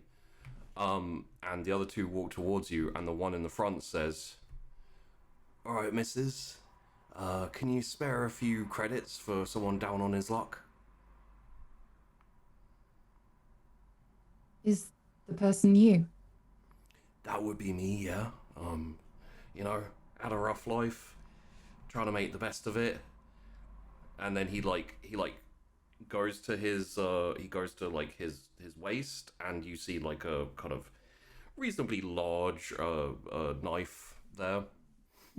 He doesn't draw it, but he essentially like pats it and says, you know, no trouble to anyone, just looking for a little help.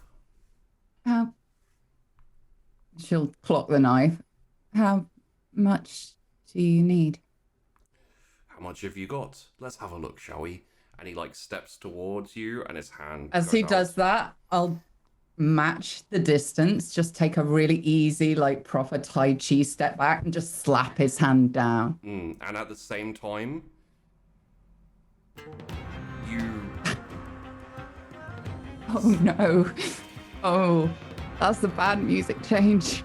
At the same time, you sense a rush from behind you as the guy comes towards you from behind. Now, because this really isn't any, you know, this will be narrative, so proceed as you will. Oh, okay. So I can... There's one in front of me, there's one behind him, and one coming up fast behind me.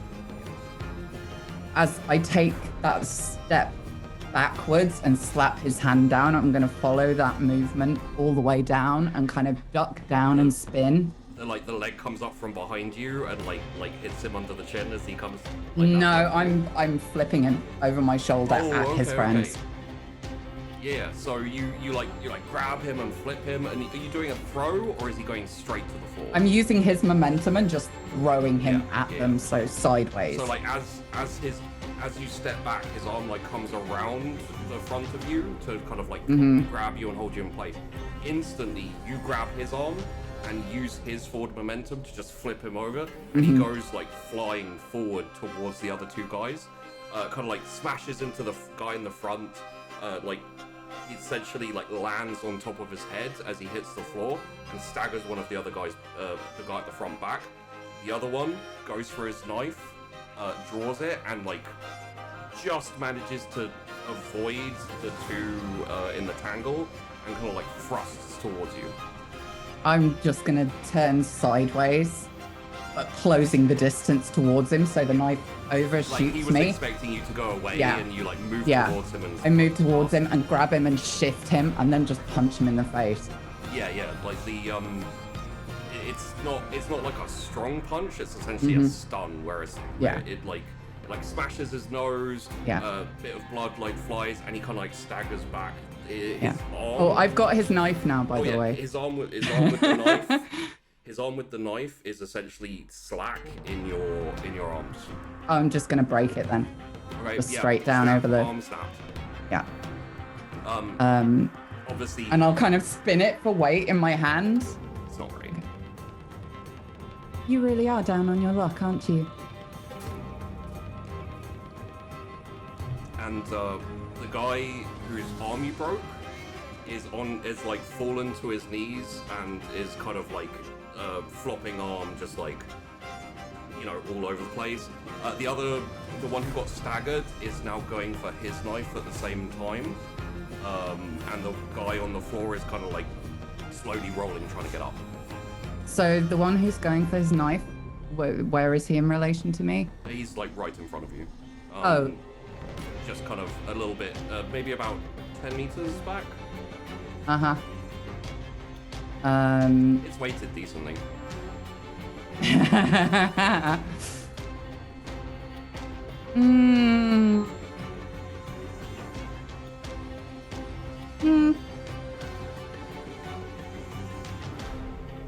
No, I want 2 knives.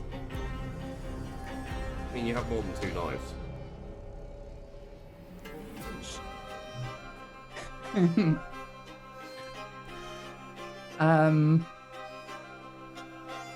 I'm just gonna watch him, like almost shifting slightly cat-like Yeah.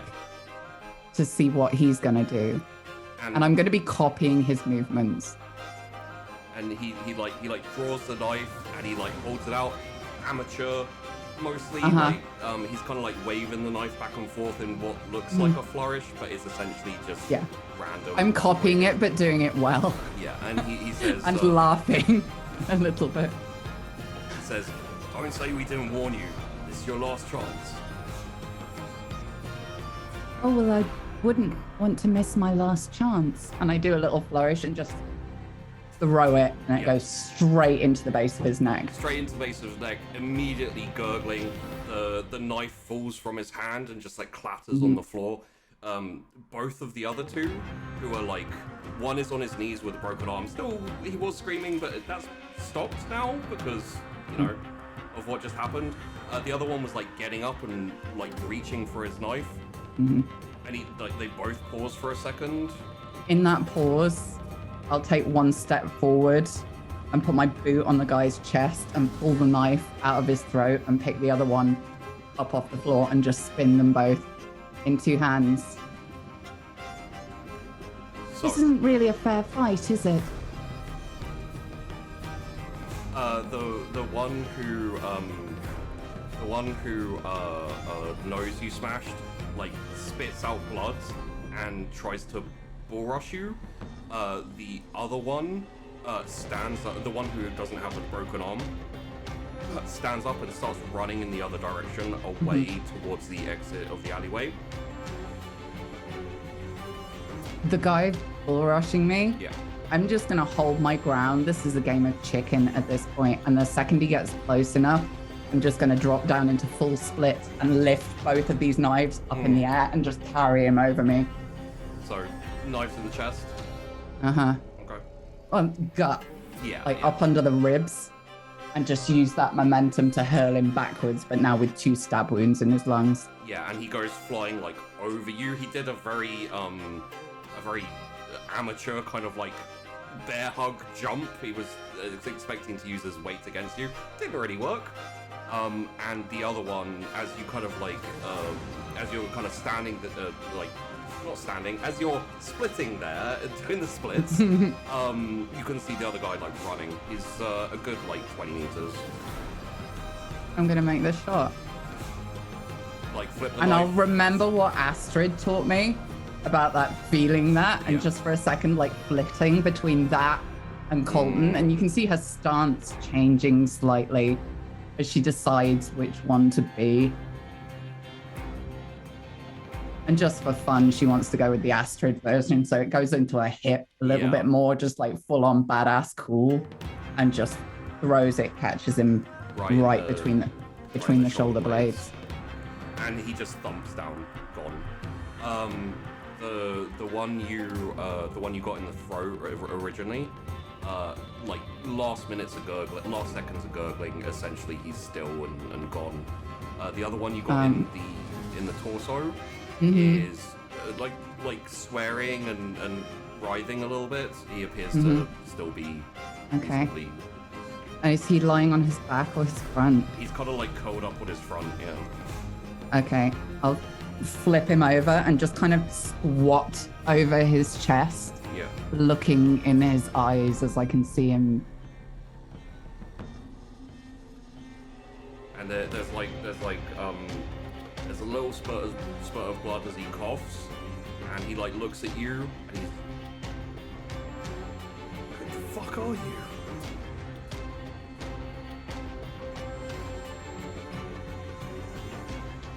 Nobody important.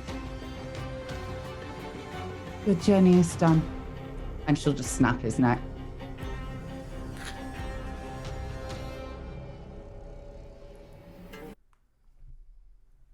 And all 3 of them are dead.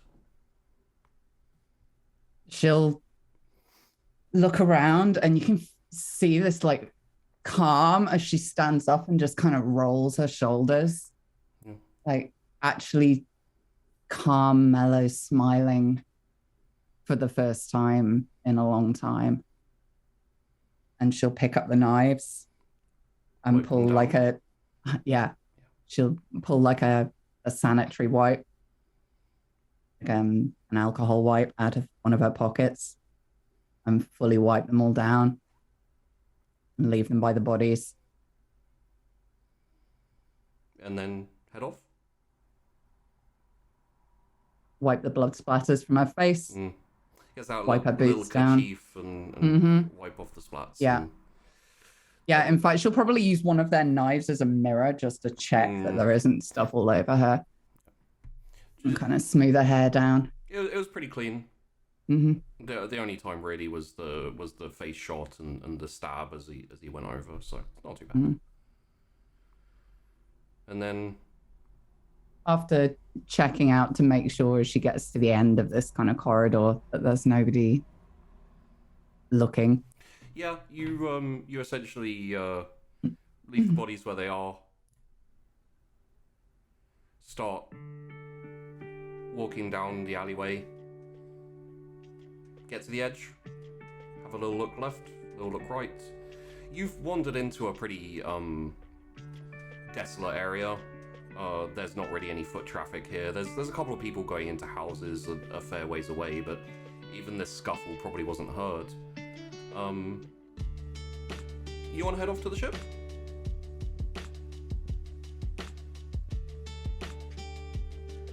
I think I'll stop by the noodle place that I found Colton in Yeah. the first time we went shopping and just get noodles because he looked like he was enjoying those, and I'll go back to the ship eating them. Yeah, pick up your noodles. How's Nomi feeling after that kind of rough conversation with Astrid? Is that still weighing on her? Yes, but it's dulled now. Oh, yeah, okay. It's something to revisit another time, but I think there was a lot of comfort in feeling in control. Yeah. And there's the gun maintenance to get back to. Yes. You still have that promise or like bet with Colton. Yeah. So you got to win that. 5 days and counting. Yep. Okay. You as you get to the dock, you get the cargo door open and you got the gangplank. Head in. Wander up the stairs. Head towards the garden. Mm-hmm. And just kind of drop into that yoga pose again. Yeah. Eating my noodles. Just Okay. feeling at peace. Not a terrible day. Hmm. So, what's everyone else doing?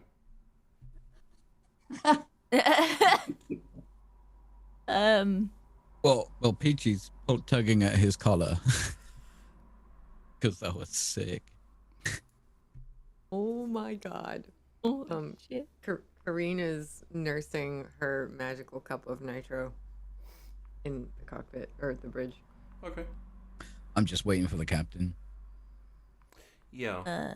Astrid would have walked back to the ship after she left the gun range, and assumed before Nomi got back, went and like put Nomi's gun back in her bunk for her, and then would have gone to go speak to Romy, Okay. give him back his coat. Apologies. This is the wrong one. There we go. Hello, Astrid? Is that you? Yeah. And then like he actually opens the door and it's like, coat. Yeah. Cheers. Astrid just spin on a hill and turn away, which is kind of unusual for her because she gets on really well with Romy. Yeah. Dinner at 6. Yeah, whatever. He's basically acting like a grumpy teenager with him. Yeah. And he kind of pauses for a second, as grunts, and goes back into his room. And yeah, I think unless anyone else would like to go talk to anyone or get anything done, the next time will be at dinner. Doesn't have to be anything super extravagant or anything super interesting, but Colton, you're up, bud. Oh, I think we know what I'm making. You making boodles? I'm making boodles. All right. Yes. All right. Twice in one day. Happy day. Best think- day. Kareen, as soon as the smell starts to permeate, The would- classic boodle smell. yeah, she'd jet down there, still nursing this nitro, and just happily sit and enjoy watching Golden make it. Oh yeah, there's sizzling as he fries up all the meats. It's not so much constructing a meal, it's all the ingredients just kind of go in at once. Yeah. Yeah. Maybe you brown off the meat, but you put it in. Yeah. You sear the meat quickly, and then it all goes in the pot. All in at once. Everything's sort of chopped up and it goes in. It's very simple, one pot cooking. Yeah. Kareen would even put out plates and stuff for everyone just to kind of lend a hand because she appreciates so much that he's making boodles, and offer him a little bit of nitro if he wants it. No, he won't. He won't drink your nitro. Those are some expensive shit. Yeah. After a little while, Colton, it doesn't take super long to make. It's pretty simplistic. Part of the reason why it's a staple of New Orphan. And I'm assuming you want to give the shout out over the. I was gonna say it's boodle time, and no. It's boodle time, bitches. Dinner's ready. Oh, hell yeah. Romy comes in reasonably quickly. The captain makes an appearance, not super late after Romy. For any of you paying attention, which I think a couple of you may not. The captain seems in better shape than he's been for a while.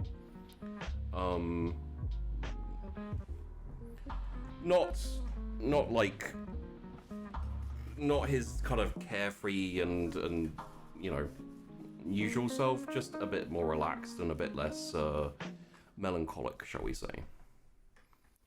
And he looks at as you lay the food out and you all start kind of piling food on and everything. He looks and says, noodles. Yeah. Boodles.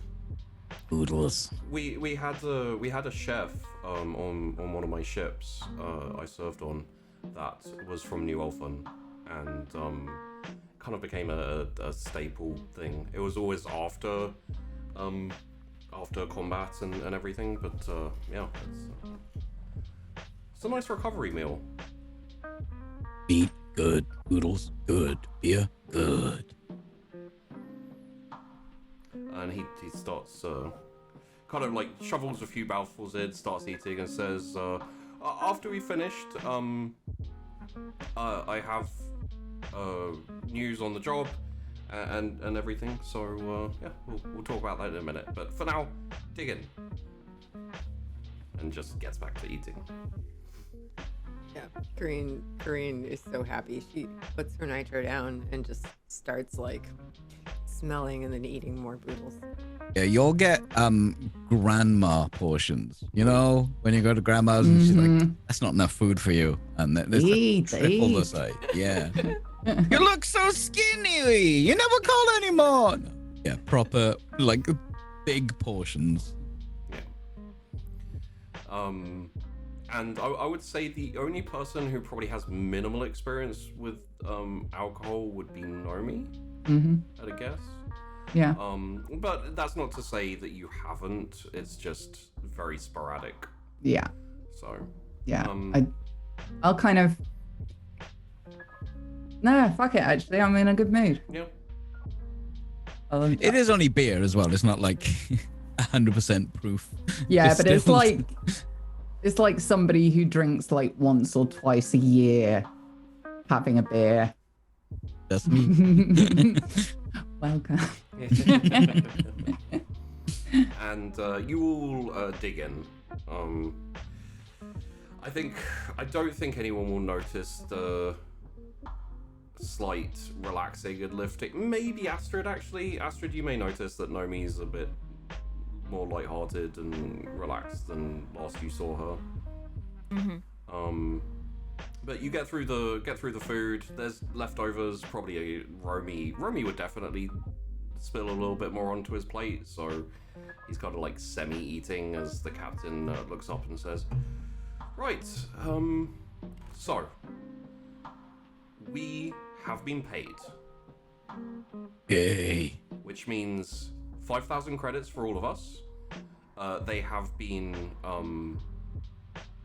they've been transferred to your accounts. Astrid, I need to talk to you for a moment after about that, but don't worry.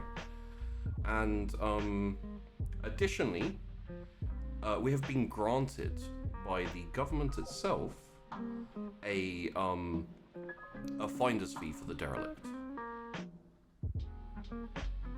40,000 credits. Yeah.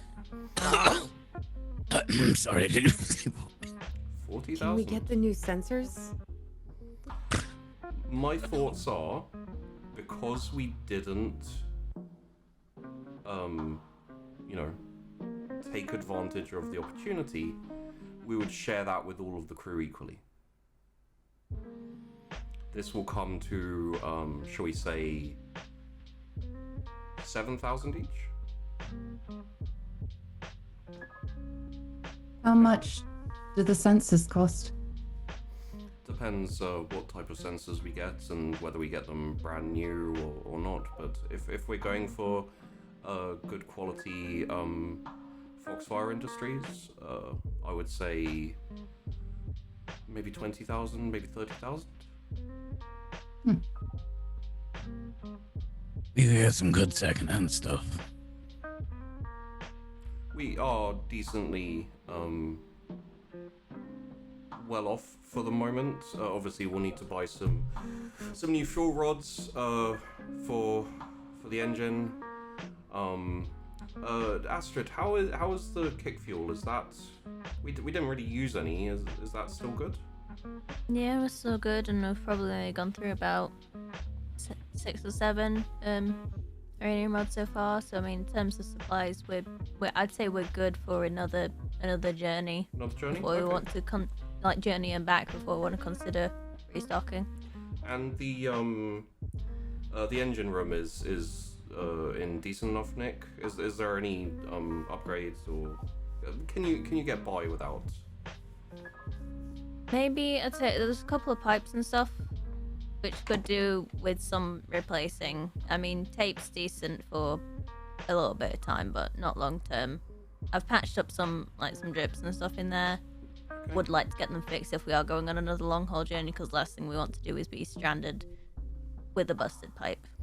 All right. Well, the pipes shouldn't be too bad. Yeah, I'd like to fix some of those fixes I made in the journey. Yes, I think that's one of the higher priorities. We don't want the top part of the ship depowering for any long length of time. All right. How much do you think that would be, Colton?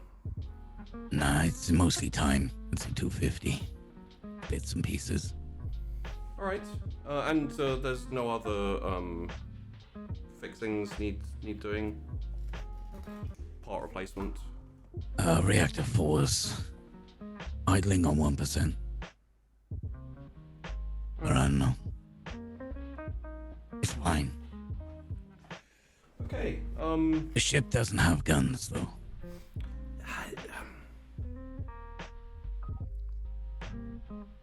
shipboard guns are expensive. As nice as it would be to be armed, it's especially it's not my intention to go out and towards the distant twins for a while again, and next time we do, I will make sure that we have at least one shipboard weapon before we go. Sheepy, you know that message, Yeah. the VIP, where was that going? I assume I would have asked. Yeah, it's going to Prioris on in Encroacher. Let me look at the old map here. Ooh, we haven't been over there, and it's red and scary. It's part of the initiative. About that, I had a tip about a job. Oh? It's an encroacher. Well, we've both been to Encroacher before. Where is it? Just tell me it's not White Rock.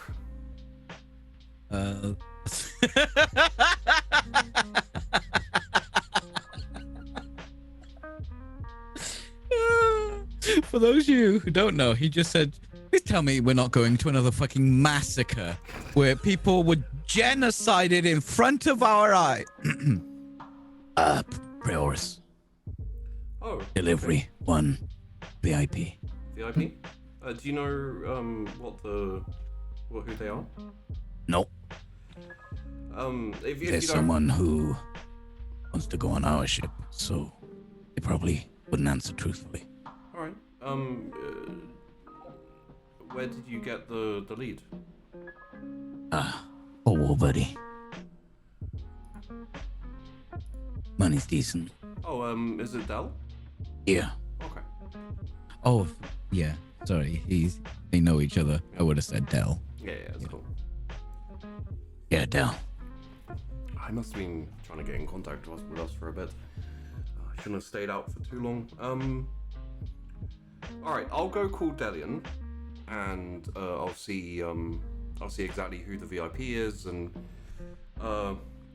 Corrine, could you do me a favor, please? Sure, anything. If we're gonna be doing this, could you put up a listing for passenger? Do you know where we're picking up? No, I just got the basics. Didn't know if you'd be interested. The pickup is a Delac. Oh. It's a Delac station on Sumalis. Oh, I wanna go to- Sumalis. Right. Yeah, okay, I'll tell him that. Sure. I was thinking maybe if we got some stuff to deliver, we could take a person.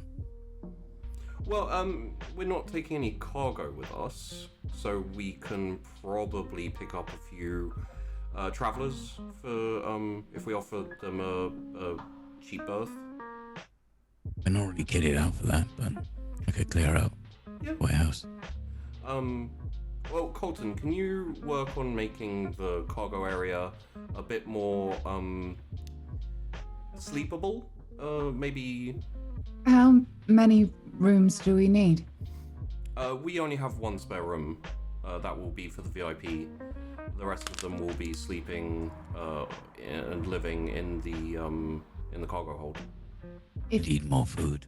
we can make more money by having better accommodation, I'm more than happy to sleep wherever there is space. No, it's people are very used to traveling in these type of situations. I prefer the crew. If we had another VIP, that offer would be very appreciated. With only the one, we have the Astrid. Could you any pauses for a sec? Romy, could you go to the spare bunk and make sure it's all tidy and nice and good enough for a VIP, please? And Romy says, of course, no problem. Alright, yes, so, Corrine, put out a listing for passenger travel to Prioris, from the Delac station. hopefully we'll have a few bites. I Right. bet they'd like boodles. We should make sure we have more ingredients for those. It's so tasty. Yeah, If anyone needs anything, put on a list. See if I can sort it out before we go. yes. Okay, good. Well, that's 11,000 credits, all in your accounts. There, it's accessible to you now.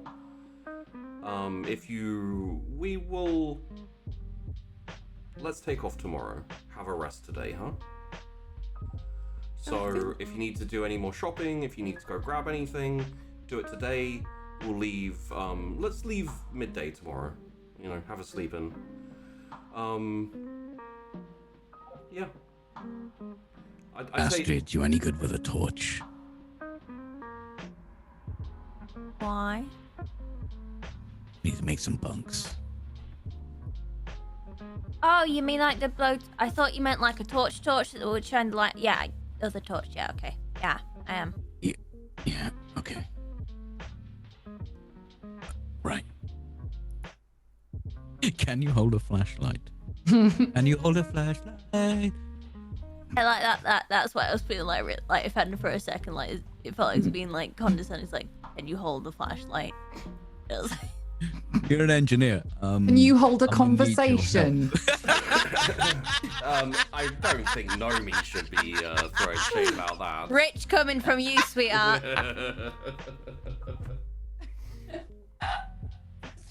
Broken. Velvet. So, yeah, that's the essentials of dinner. Does anyone need to say anything before people go their own way and start doing their things? These were some really good boodles. Yes, they were exquisite. Oodles. Boodles and nitro. Good combo. I look at the fucking pilot with her nitro in her natural habitat. Uppers, downers, uppers, downers. I'm ready. No, I'm not. I'm ready. Pilots, man. Really living that pilot life, aren't you? Yep. Astrid's gonna stay Yeah. sat in the kitchen as everyone, walks out so she can wait to speak to the captain. Astrid. Mhm. I took the liberty of setting up an account for you. It's nothing special, just a place for you to hold your money. It is under my name for now, but and he hands over the details to you. He says, I assumed you didn't have your own. Sorry if that's presumptive.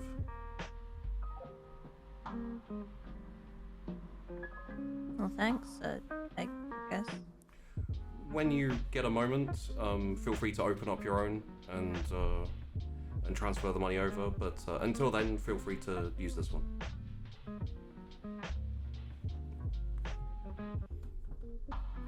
Astrid's just gonna feel really sort of like down about it because doesn't like the fact that someone's had to do that for her.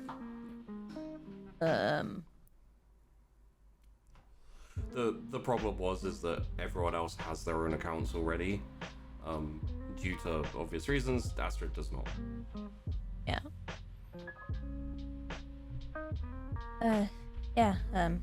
Thank you, Captain. No problem. Yeah. Can I ask you something? Yeah, of course.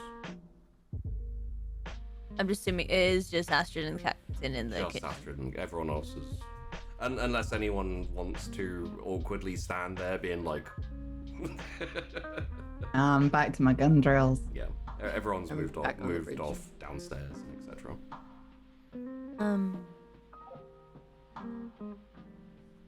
Did you know that Romy was a cop?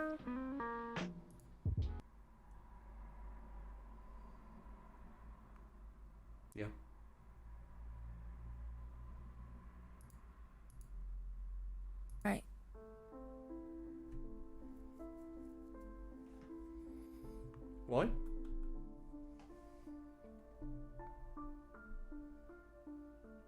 Just that I didn't know until I found out today.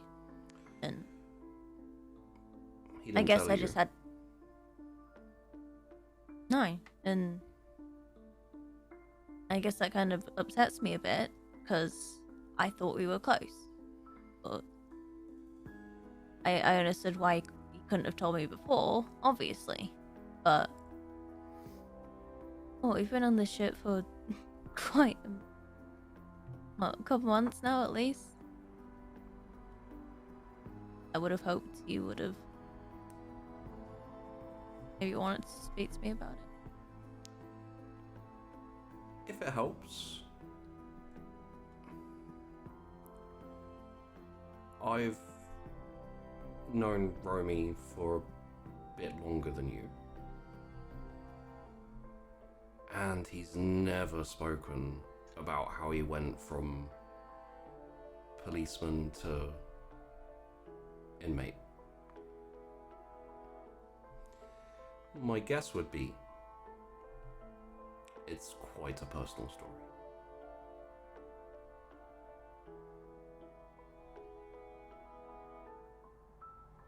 I mean, when I met Romy in there, I never asked why he was in there. I mean, it's not something that you do when you're in prison. And then same with me, he didn't ask, so I didn't tell. But like,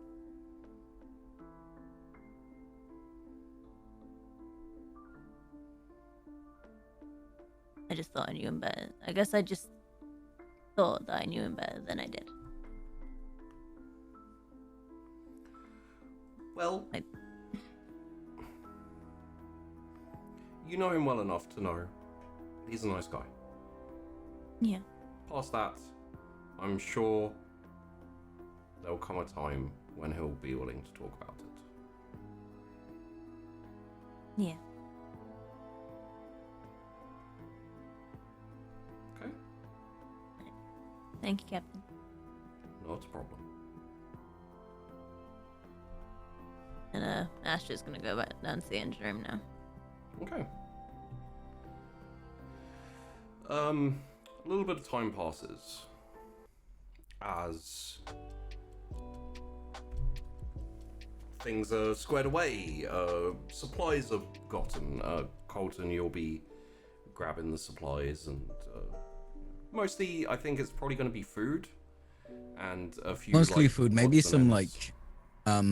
like metal brackets so we can get some bunks set up. Yeah. I'd probably leave the construction to Astrid, but I'd get what I would assume she would need because I know a little bit about that stuff. But Yeah. Okay. And Nomi, you don't have a super load to do, but I kind of think that Nomi won't mind that just because. No, she'll just be going through the motions of Yeah. watering things and practicing the gun stuff. Did Colton ever put those hooks up on the ceiling of the farm, or is that something that Astrid would need to do? That's more of a handyman thing, which I would have. I think I did that while we were. Yeah, Okay. on the Cool. trip Transit. there and back, it was Cool. achieved. Then just watering and planting and doing garden stuff.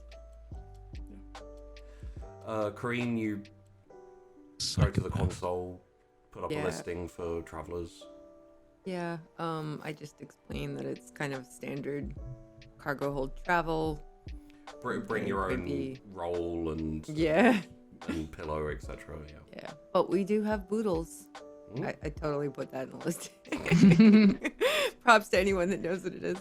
You're gonna end up getting nothing but New Orphanians. they're like, yo, we're here for travel and also boodles. I mean,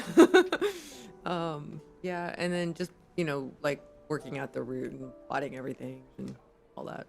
It's not super difficult. It's a very well-traveled route. Especially between the three, probably the easiest relations are between the initiative and the inner government. Although at the moment, as the news said, and just incidentally, all of you would have heard the news reel by now. But yeah, as the news said, there is an encroacher diplomatic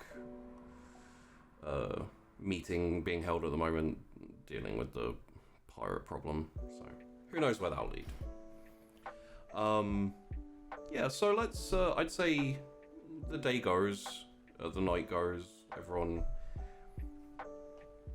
My thought would be is that Astrid, you're probably still a little bit wobbly, but sleeping's a little easier. So. Yeah. And everyone kind of gets a bit of a sleep in if you want. I don't know. There's a couple of people who I feel may. Oh, sorry. Sidebar. Corrine, you have difficulty sleeping. Yeah. You took a couple of sips of that nitro, and you were like bouncing. It got to like 3 a.m. kind of shit, and you just crashed where you were. I think you wake up on the floor. You're just like it's instant like down. Yeah. This has happened to me before when I drank nitro before, so I'm just like. Sorry. Wipe the drool off the face. It's cool. Yeah. I'll probably just like get myself cleaned up, do some stretches, get some more nitro, and head back to the fridge. Freaking pilots, man.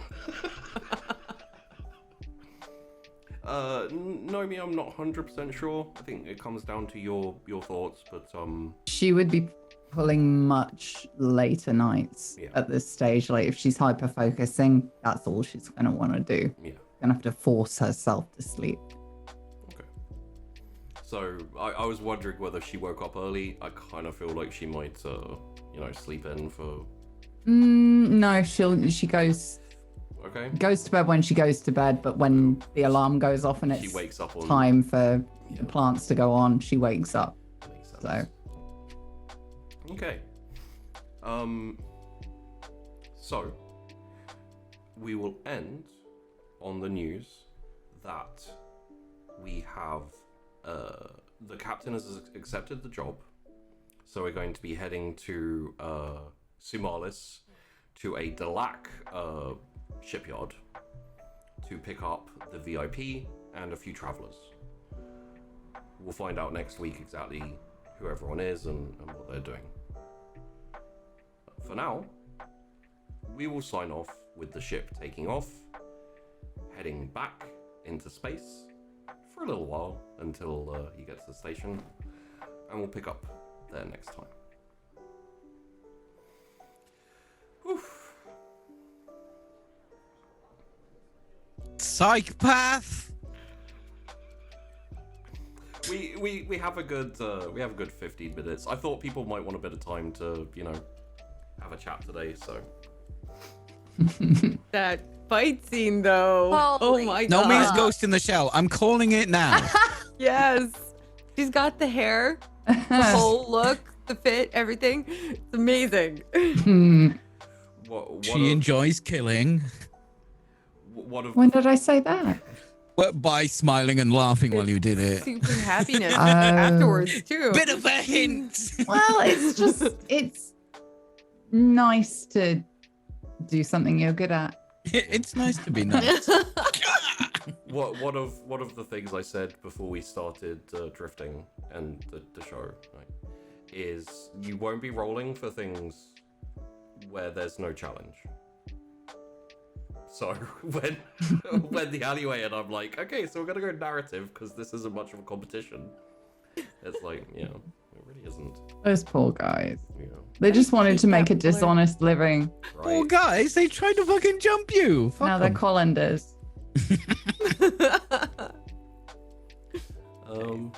We had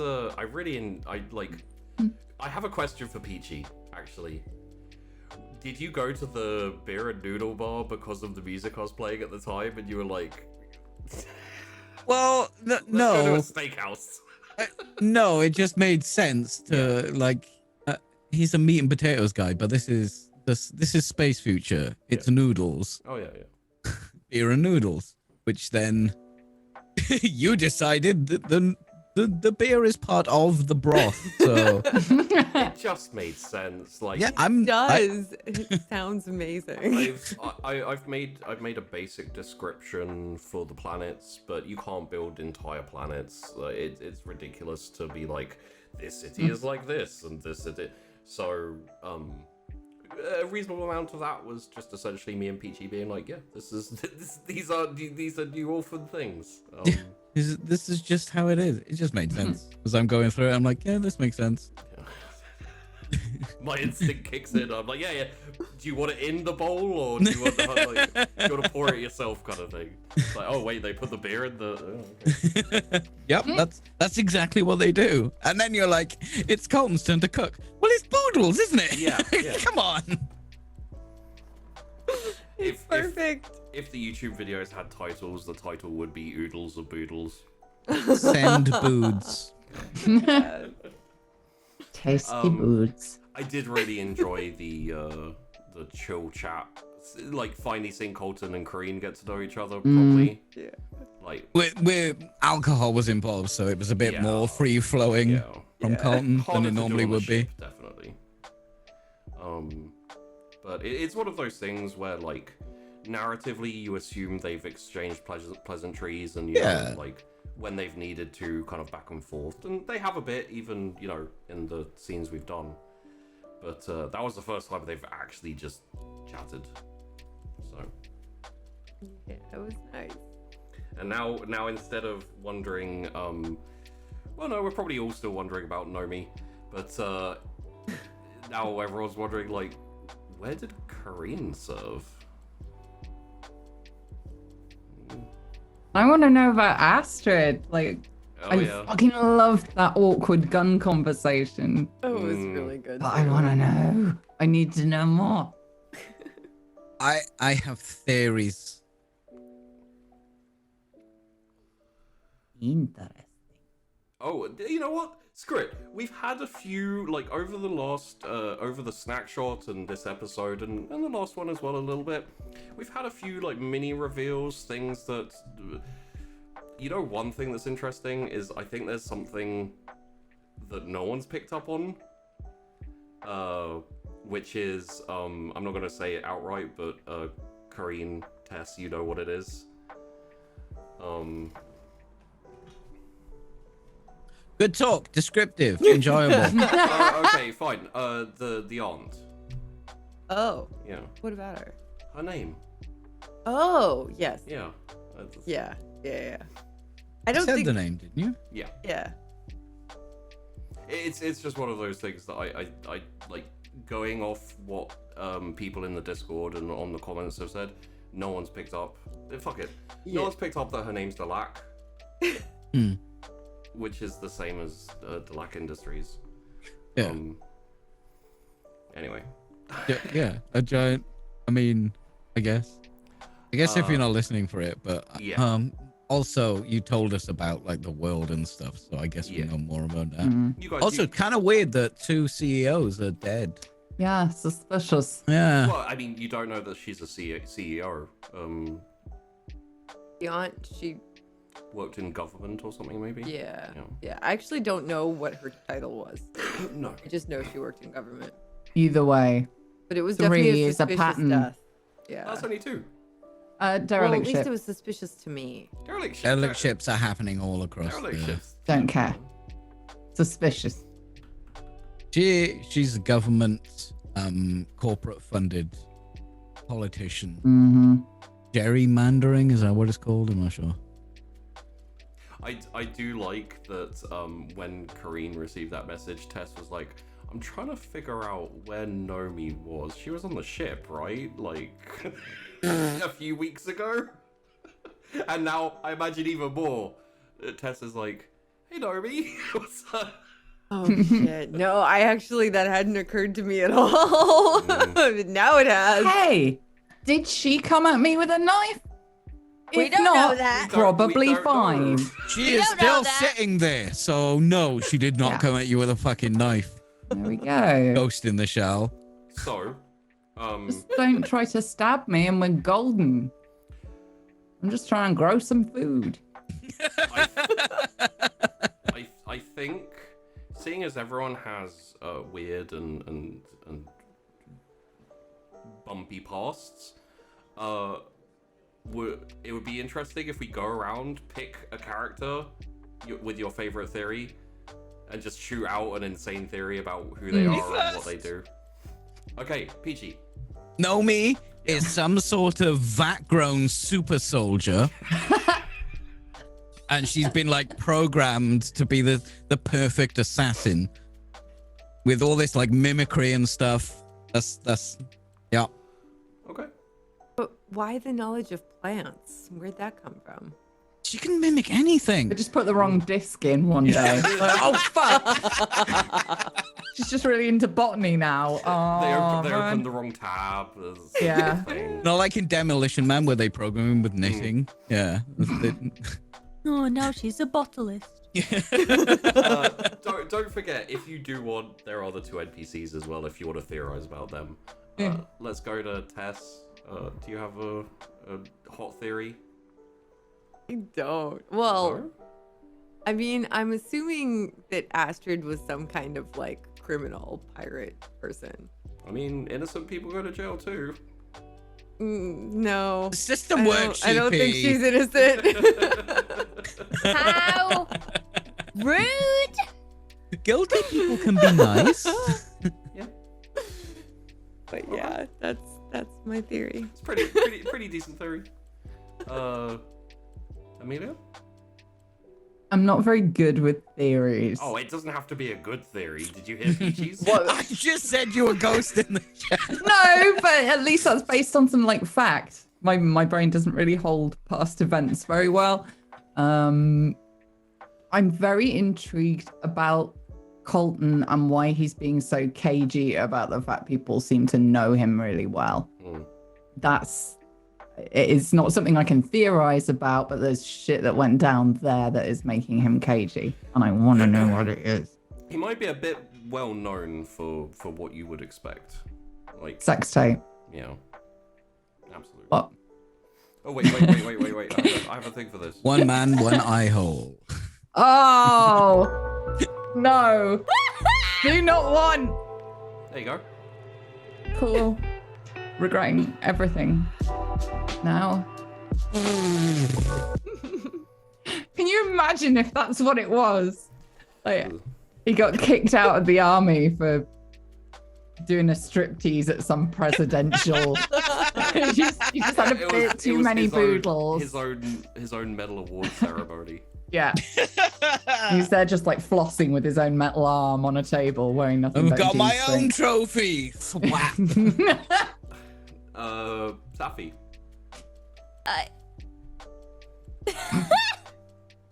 Sort of taken aback of what's just gone on here. I want to know more. It's like I don't really have a theory, but it's like I want to know more about the captain because like sometimes he's all like quiet and chilled out, like a little bit dopey, and then next thing you know, he's On it. fucking shooting a guy in the face. Like I know he's got his slight military background and stuff, but it's like what led to him not being in the military anymore? Was it dishonorable discharge or Maybe he's twins. One of them is good, one of them is evil. We're only seeing one at each time. It's just in a full French body force where you've just Yeah. never seen them in the same. There's always one of them asleep. Yeah. I have another theory. Okay. Corrine, corporate mercenary. That's why she served in the war. Oh, it's a good one, boys! Woo! I'm trying Alright, really calm down, hard Rick not to give Flash. things away. Woo! It's an interesting Good. thought. Isn't it? So, with that, we shall thank everyone for watching. Thank you. Don't forget, Laconis is up if anyone wants to get involved with that. Twitch subscribers, you can create a character on the Roll20. Just jump in the Discord, have a chat with me, and you can start do a little bit of your own RP in Laconis D&D setting. I made it myself, so it's terrible. Snack shot. These guys have experience of me making stuff for TTRPGs. It's Peachy. I think Peachy cried when I sent him the military background for his character. I have to read all that. I have to remember that. I gave up on War and Peace halfway through. There's not a chance I'll read this. But yeah, no, we'll head off for the day, and we'll be back next week for another drifting. Thank you very much, everyone, for watching, and we'll see you soon.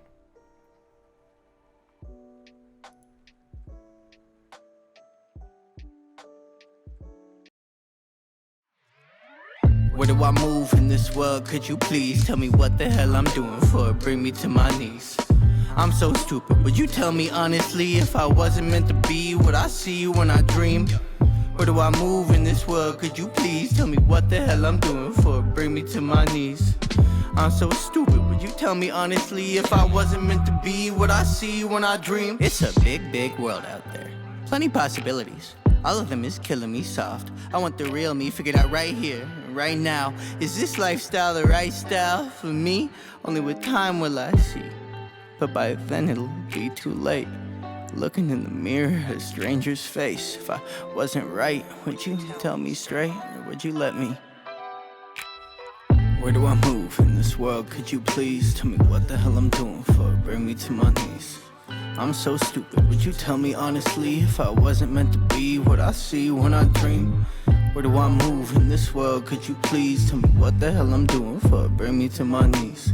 I'm so stupid. Would you tell me honestly if I wasn't meant to be what I see when I dream? I want something great instead of all dismay, but I can't find my way. I fall on my face, I flatline my faith. I want all escape, let's throw it all away. Just like the thoughts I trade for a couple of bucks in this big bucket of love. I'm steady throwing my up, hoping for that 1 in 100. But fuck stressing the numbers. Pop this deck in your summer and see the inner of my head declog like a plunge. Y'all be akin to my feces, your best bet be the Bee Gees. The way you think living's staying alive. I got my head and my smile, but don't know where I'll fly. I'm just spreading my wings, I'm fine with taking my time. I used to rush it all out, I'm trying to slow it all down. Take my feet and lose ground, give them somewhere to hang. I always want it right now, trying to slow it all down. Take my mind and lose ground, watch it floating away. Yeah. Where do I move in this world? Could you please tell me what the hell I'm doing for it? Bring me to my knees.